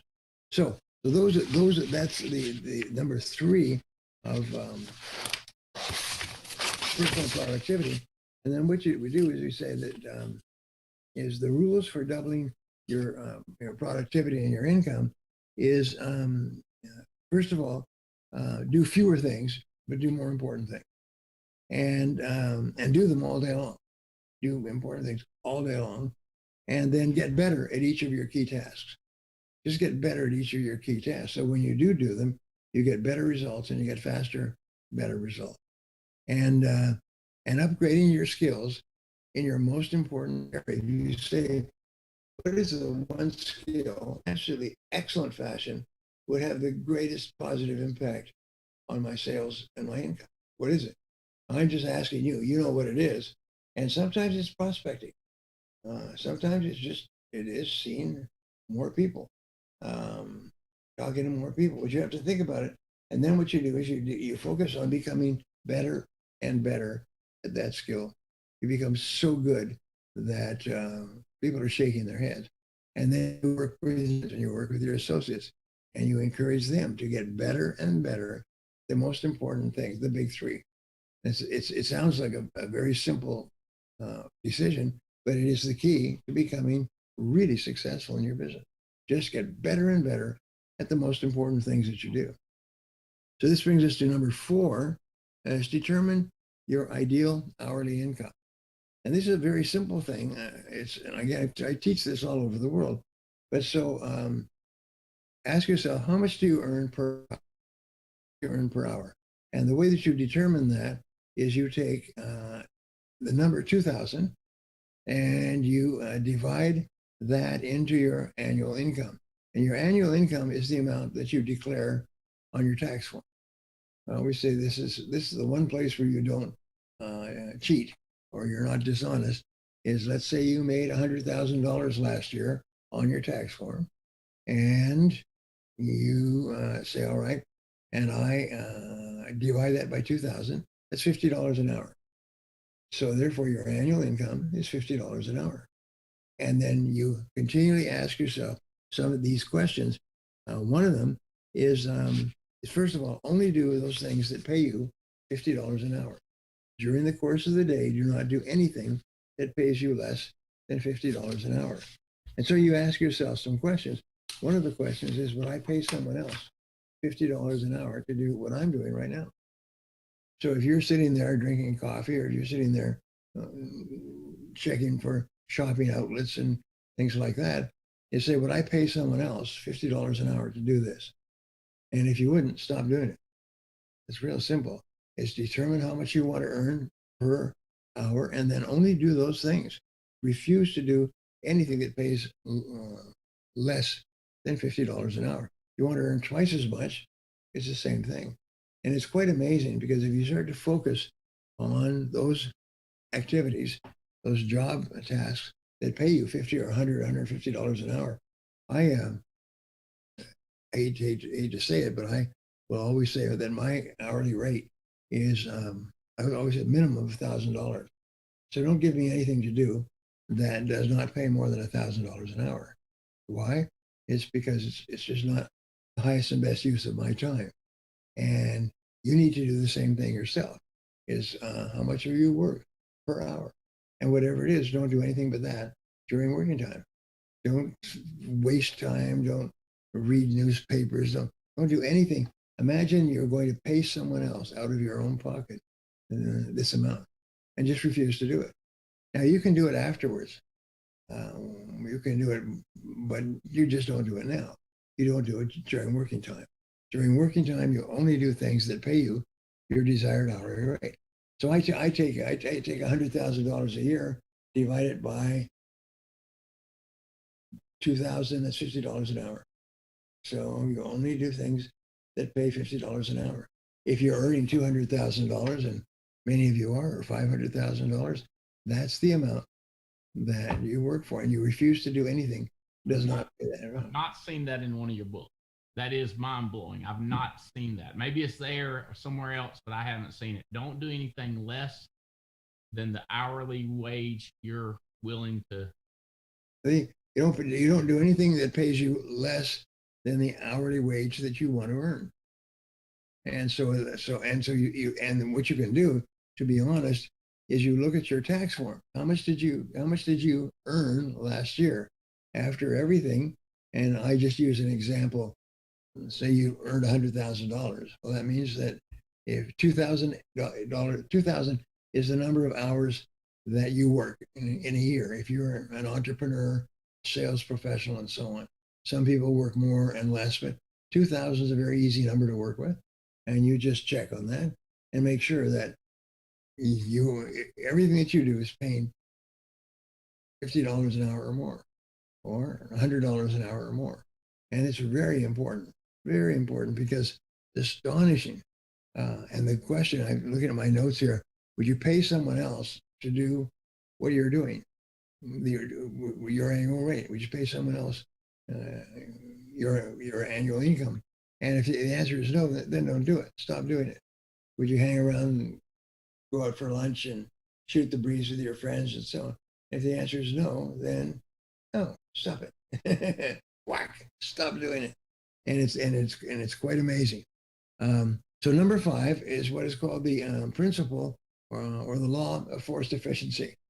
And the law of forced efficiency says that there's never enough time to do everything, but there's always enough time to do the most important things. So the law of forced efficiency is really, really important. You continually discipline yourself and focus on doing just those things that are more important than anything else. And you really have to discipline yourself. As Goethe said, everything is hard before it's easy. And what you need to do is you need to do this over and over until it becomes automatic and easy.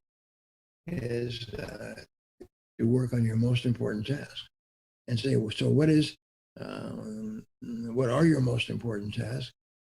So here's we say, what is the, and I like using 3s.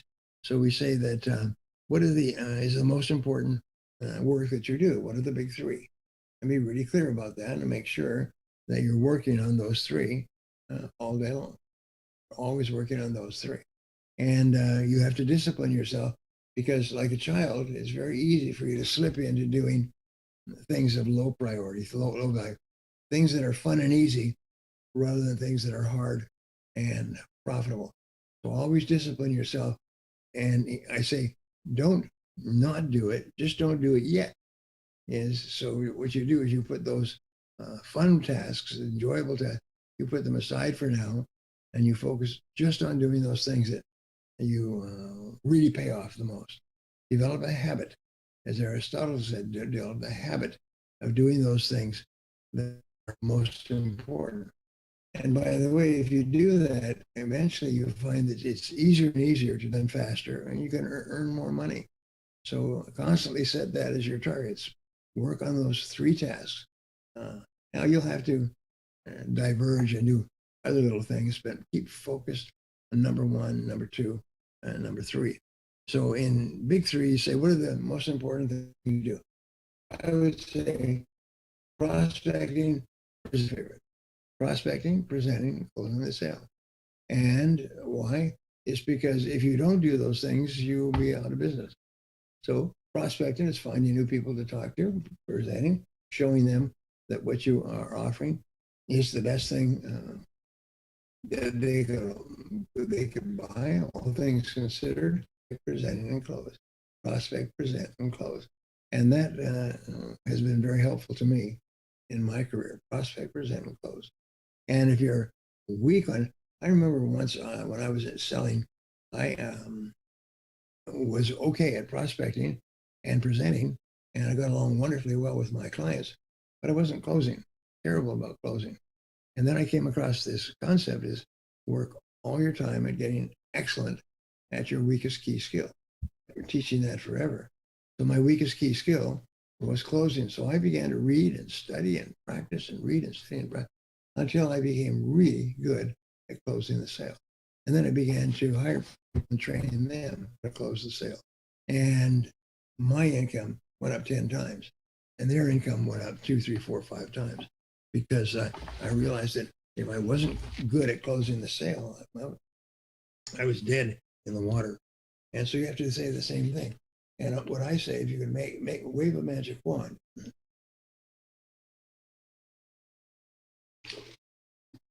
ask yourself, what one skill, if you were absolutely excellent at it, would help you the most to double your income? What one skill, if you were absolutely excellent at it, would help you the most to double your income? And I concluded that it was closing the sale. I did is I worked on closing the sale. I worked on it. I studied. I practiced. I read. I did everything until finally I began to become good at closing the sale and better at closing the sale. But here's the most wonderful thing that I discovered is that if you are confident that you can close the sale, final part of the process, then you're much more confident about making calls. Because if you're disappointed over and over again, then you lose your enthusiasm for making calls because you know that you can't close the sale. And so at the end of the process, you're going to fail. So you don't call in the first place. It's quite amazing. One of the reasons why people don't call is they're afraid that they're going to be unable to close the sale. But if you become good at closing the sale, then you become very, very good at making more calls, or much more positive than before. So as what are the most important results for which you are responsible? What are the most important results for which you are responsible? And write it down. Write it down. And then say, what can I do to become absolutely excellent in this area? And then finally, this is one of the great questions from Peter Drucker. What can you and only you do that, if done well, will make a real difference? What is it that you and only you can do that, if done well, will make a real difference? This, by the way, is one of the greatest questions in management, is to ask this question over and over again. And that you can say, this is the great question now for today for management, but it's also a guiding question for you throughout your life in time management. What is it that I and only I can do that, if done well, will make a real difference? And then what you do is you focus single-mindedly on that question and on that result. Now, there's 6 ways to increase your product. Number 6, increasing your productivity, 7, the big 7. Number 1 is work faster. Work faster. Pick up the pace. And we say fast tempo is essential to success. Pick up the pace. Keep moving. Move faster. I'm absolutely astonished. You know, it's a very interesting thing is if you're looking at unionized people, you watch how slowly they walk, how slowly they drive. Is they just kind of sloughing along. But really successful people, they pick up the pace. They move. They walk faster. They jump up the curb. They take stairs, 2 stairs at a time, and things like that. So work faster. Number 2 is work harder. Work harder is when you start to work. I say work all the time you work, but work hard. Concentrate. Don't mess around by doing easy things or fun things. Number 3 or C is work longer. A very simple way to double your income is just work longer. Because when you start a little bit earlier, work a little harder, stay a little later, and you work longer. And then work together. Working together means get together with your other coworkers and share the work and do parts of it. And it's amazing how much you'll get done. There's some things that are really hard to do by yourself, but if you cooperate and you work with other people, that's one of the reasons why America became the richest country in the world, is that they had so many people work in teams. Instead of people working separately, they worked in teams, and they were able to produce extraordinary amounts. Henry Ford changed the entire world of manufacturing by getting people working as teams.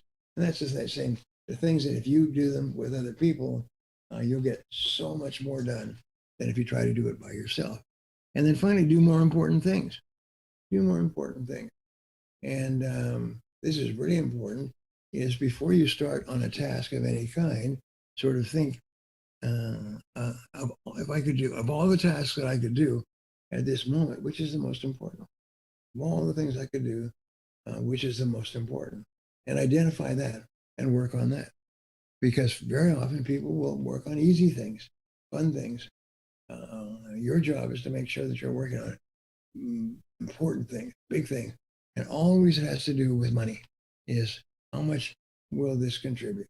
Of all the things we could do, what will contribute the most value? So of our 10 things, number 7 is practice single handling with each task. And of course, I'm sure you're all familiar with Eat That Frog. When I put that book together, it was really quite astonishing how impactful the idea of doing one thing was.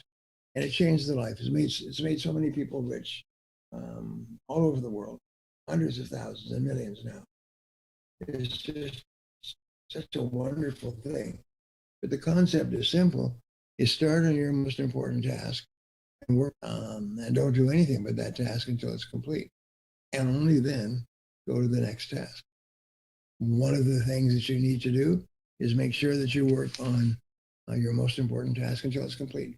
Just don't do something else or go somewhere else and so on. But single handling, again, Peter Drucker talks about this. That means that you pick your most important task and then you work on it single-mindedly until the task is complete. And this takes tremendous discipline. And as a manager or as a senior person in your business, your job is to help people focus single-mindedly on one thing at a time. And what they did at IBM is every manager was encouraged to manage by the big three and then to manage by the big one, if you like, and help people and discipline people and encourage people to work on the most important. So when we talk about this idea of the most important task, single handling, start every morning with a list. This is one of the greatest of all techniques for success. If you want to be highly paid, write with a list. As they say, you're feeling listless, make a list. Just that's it. And so therefore, every night at the end of the day, make out a list of everything you have to do the next morning. If you haven't done it, then before you start work, discipline yourself to make a list of everything that you're going to do this day. Do not work without a list and without the list organized and prioritized. This will double your income just by itself. All you did was work from a list and only worked on the list. You would be astonished at how much more productive you are, how much better you feel, how much more in control of your life and your work you feel when you are working from your list. And so it's really, really important that you do that. Once you have made the list, select the most important task for you to complete this day. Most important task. Many years ago, I built a shopping center. Most amazing damn thing. I didn't have any money, but I managed to borrow money and put together enough to buy the land and then to find somebody to finance it. And it turned out to be this very successful businessman. His name was Dr. Charles Albright. He was a brilliant man, as a matter of fact. And I put everything together, and now I needed money. So people sent me to him. So I went to his company, and I went in there hand in hand, or paper in hand. And he had it all checked out very carefully. And he said, okay. He said he had a real estate development company that had about $300-400 million in it. And he said, okay. He said, we'll finance it. And the deal, I said, is I'll give you 100% of the seminar of the shopping center in exchange for 20% after I've done all the work. And that was a good deal because I had completed everything. I had all the plans and all the permits and all the everything. And so I built the shopping center, and it came in on time, on schedule, on budget. And he liked me. He was kind of a shy person. He was a surgeon, actually. He was an amazingly good man. He had a reputation that was just unbelievable. And so then he said to me, as the shopping center was coming to completion, he said, how would you like to work for me? Which is something I never thought about. And I said, well, what would that consist of? And he said, well, if you work for me, then I would give you projects to work on. And he had never had anybody working for him before, and I had never worked for anybody before. So we were both kind of out at sea. But I finished the seminar, and I was taking my MBA at the university at that time. So the deal was I would finish my MBA, I would finish the shopping center, and then I would be his personal assistant. And he hired me, and I worked for him for about almost 2 years. And during that time, he was approached by a huge company to buy his business for about $600-700 million, which he did. But I worked for him closely, and the guy was brilliant. And here's my point, though, is he always wrote things down. He had a photographic memory, is that I would have a discussion with him. I remember I was showing my contract, and 6 months later, he'd be able to quote that contract back just by memory. It was word for word. Unbelievable. But here's my point. He always wrote things down. No matter what, he always wrote it down. He never trusted to luck. He never trusted to memory. He wrote it down, wrote it down, wrote it down. Wonderful experience. So I used him as my model, and whatever he did, I did. And I learned so much from him. What a great, great man. I was very fortunate to have that kind of experience. Anyway, he always used a list. That was the other thing. The point I was trying to make is he always wrote everything down. Even though he had a photographic memory, he was worth, when I finished working with him, about $800 million.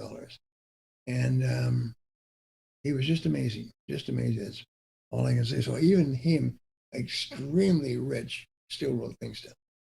So I found successful people write things down. And if you don't write things down, you forget them.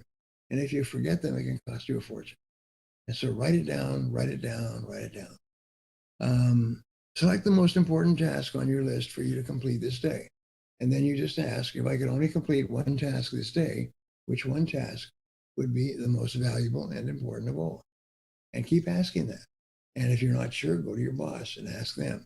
But keep focusing on your most important task. Other than that, natural tendency is for you to, like the law of least resistance, is for you to do the easiest task. You'll find the easiest task and you'll work on that, and then you get distracted and you go off with the gang for lunch, and you come back after lunch and the task doesn't get done. And it's the most amazing damn thing.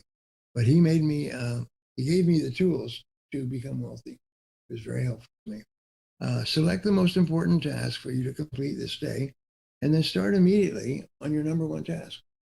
Just have the discipline to start immediately. When you come into the office, you say, hello, hello, and go to work. As they say, hit it. When you go in there, just hit it. No fooling around, talking, chatting with other people, and so on. It's just don't do that. This is not playtime. This is work time. And I developed a reputation, the best reputation you can imagine, of being a hard worker. As being a hard worker. I was hated by all the other people around him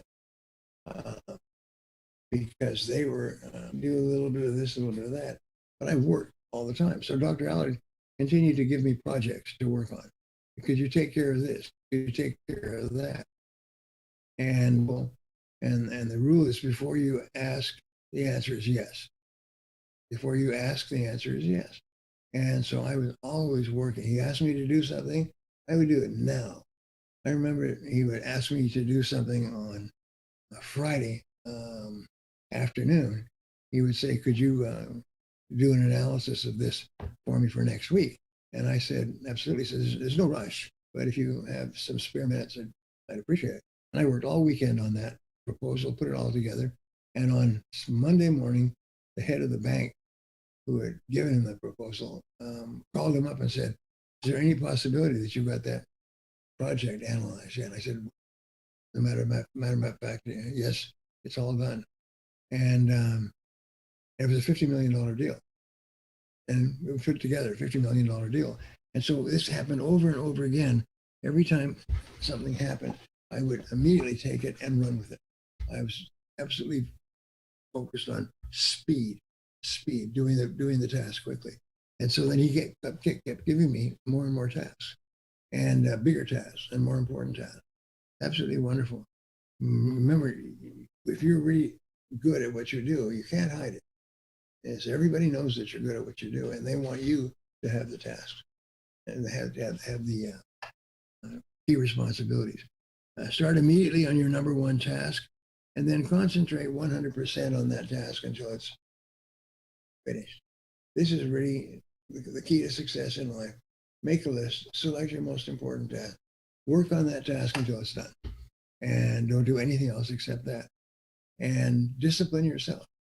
I remember many years ago, it was in a conversation, and the conversation was really a great story. What is the most important skill of all? What is the most important skill of all? And you could spend half an hour on it. Basically, it came down to self-discipline. The most important skill, most important quality for success is self-discipline. And the discipline of the definition of self-discipline comes from a writer, a New York writer, back at the beginning of the century. And he said that self-discipline is the ability to make yourself do what you should do, when you should do it, whether you feel like it or not. And I've taught that in many places, and I've seen it in many places. It's not original. But self-discipline is the ability to make yourself do what you should do, when you should do it, whether you feel like it or not. And I remember a man who spent 54 years studying success principles, and he told me this definition. And what he said was that anybody can do it if it's easy, if it's fun, if you feel like it. It's when you don't feel like it, and when you're tired and late in the day and so on, and you do it anyway. I said that's when it counts. And so I have practiced and made self-discipline my most important quality, because the most successful people in the world say it's the most important quality. The most wonderful thing, by the way, with regard to self-discipline, is if you discipline yourself well enough, you will complete your tasks. And you'll complete more of them, and you'll complete them more dependably. If you do that, you'll be given more and bigger tasks to do. And the more and bigger tasks that you do, the more and bigger tasks that you're going to get to work on. And soon you're going to become almost like a sump hole, is you're going to start to attract jobs and attract work and attract critical things that you need to do. And the critical thing is to do them. And I remember when Dr. Allard gave me that task, and I took it and I worked on it all weekend. And I finished it all. And he said, you didn't have to. He said, you didn't have to do it. And then he got a call from the bank president. The bank president said, thank heavens you did it, because it's going to make an enormous difference. I had another situation with the doc. He asked me if I would check out a piece of property in Reno, and because we're about to close on it. It was a multi-million-dollar project.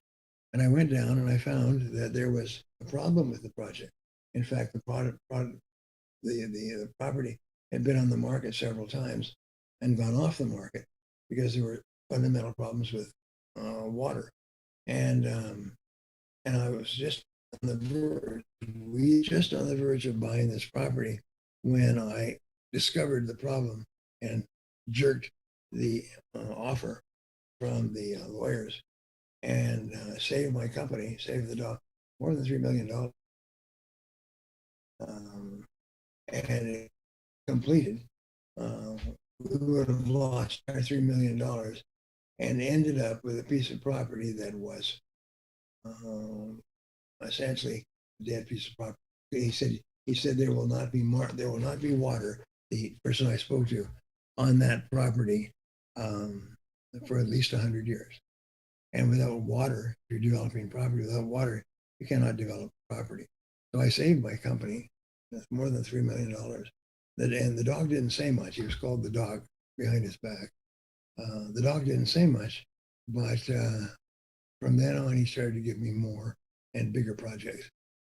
And each of the bigger projects, instead of asking him for a salary, he would give me a percentage of the profits that I generated. And I started to consistently generate profits, and he started to consistently give me pieces of the profit, and made a big difference. But the critical thing, everything I'm saying here, is do it, and do it now. Move fast. Is do the most important thing, and do it now. Get on with it, and don't waste time. And then start immediately on your most important task, and work on it 100% until it's complete.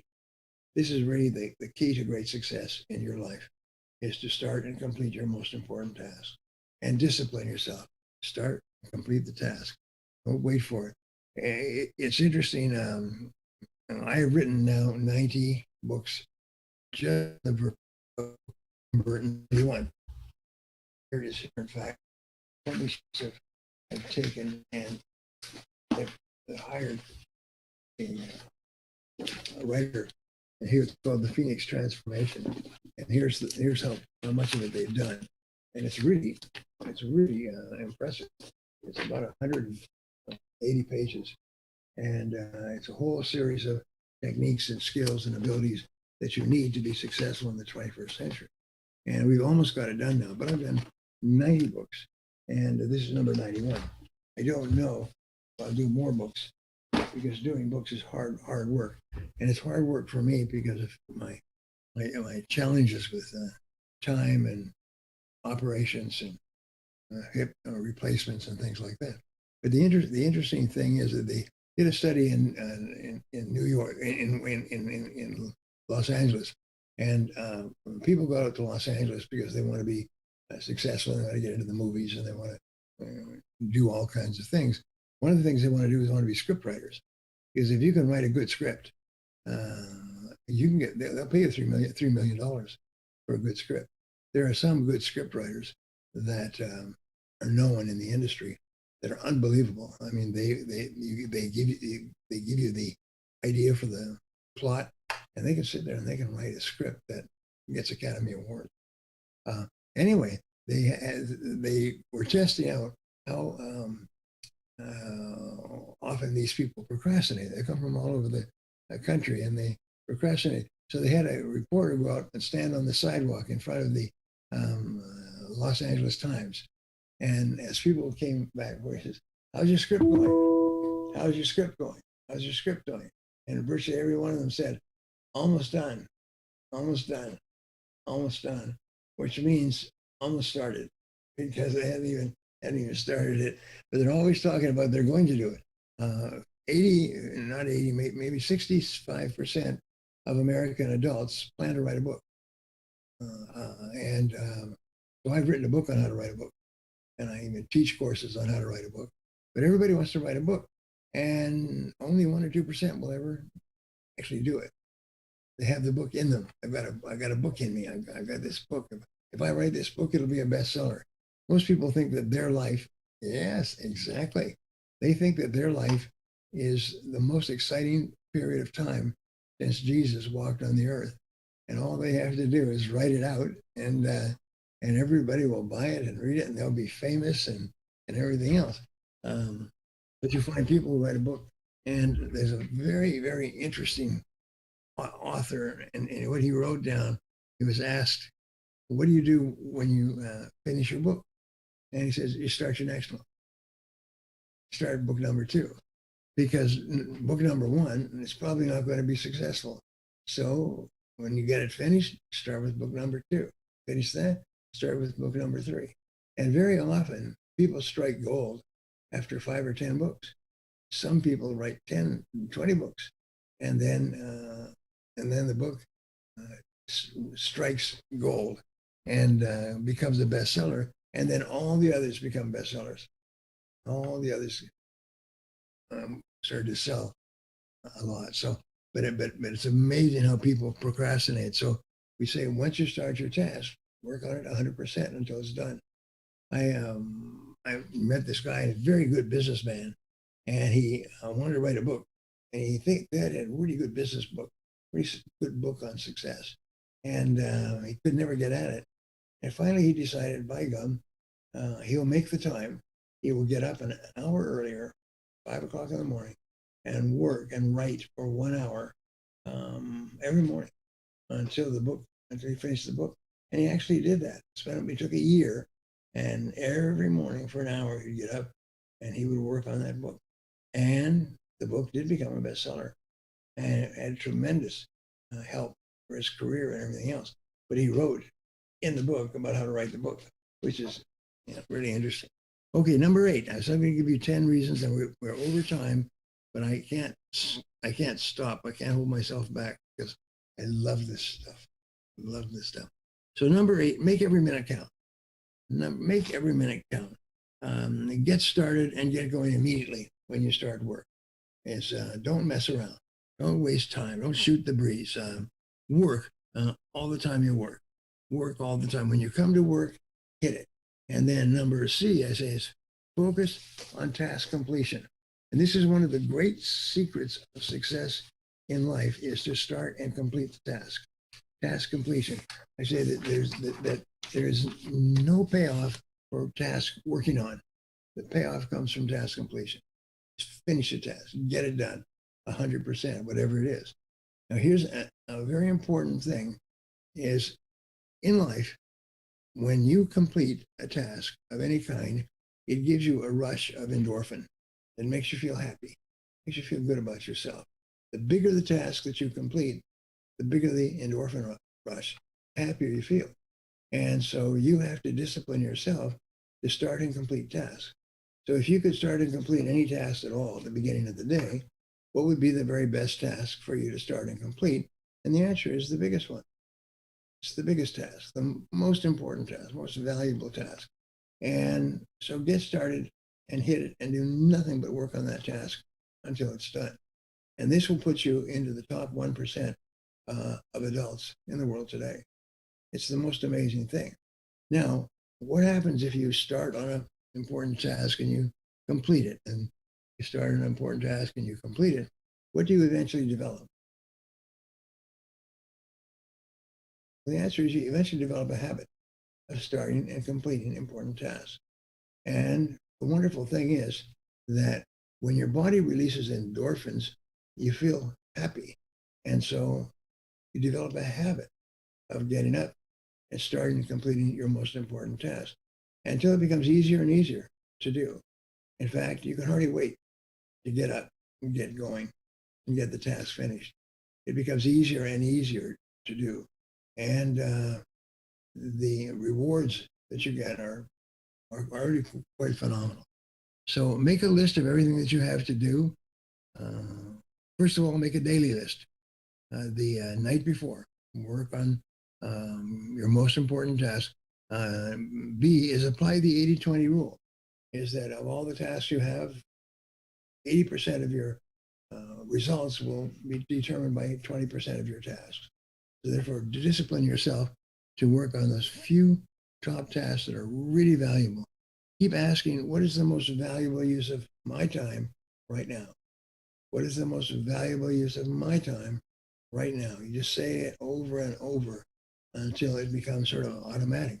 But remember, task completion makes you feel happy. Task completion actually motivates you to start and complete the next task. Pretty soon, you can hardly wait to start and complete the next task. And so always ask, the great question is, what is the most valuable use of my time? Most valuable use of my time right now? All successful people ask this question all the time. And finally, number 10 is use the ABCDE method of time management. An A task, you take a list of tasks and you put A, B, C, or D next to it. An A task is something that you must do. There are big potential consequences for doing or not doing this. And so therefore, you have to be really disciplined. There's some things that if you don't do these tasks, there are going to be big consequences. A B task is something that you should do. This is something that there are mild potential consequences for doing it or not doing it, but something that you really should do. A C task is something that would be nice to do, but it doesn't really matter. Going for lunch, calling a friend, checking with someone on dinner. These are things that are nice to do, but it doesn't really matter that much. And then finally, D is this is something that you can delegate to someone else. It's not that important. It's not something that makes that much of a difference. And the rule is delegate everything that you possibly can to free up enough time to do A, B, and C tasks. The rule is don't do a B task until the A task is complete. Same thing with C tasks. Don't do a C task until B tasks are complete. And finally, the last one, A, B, C, D, E, is E. It stands for eliminate.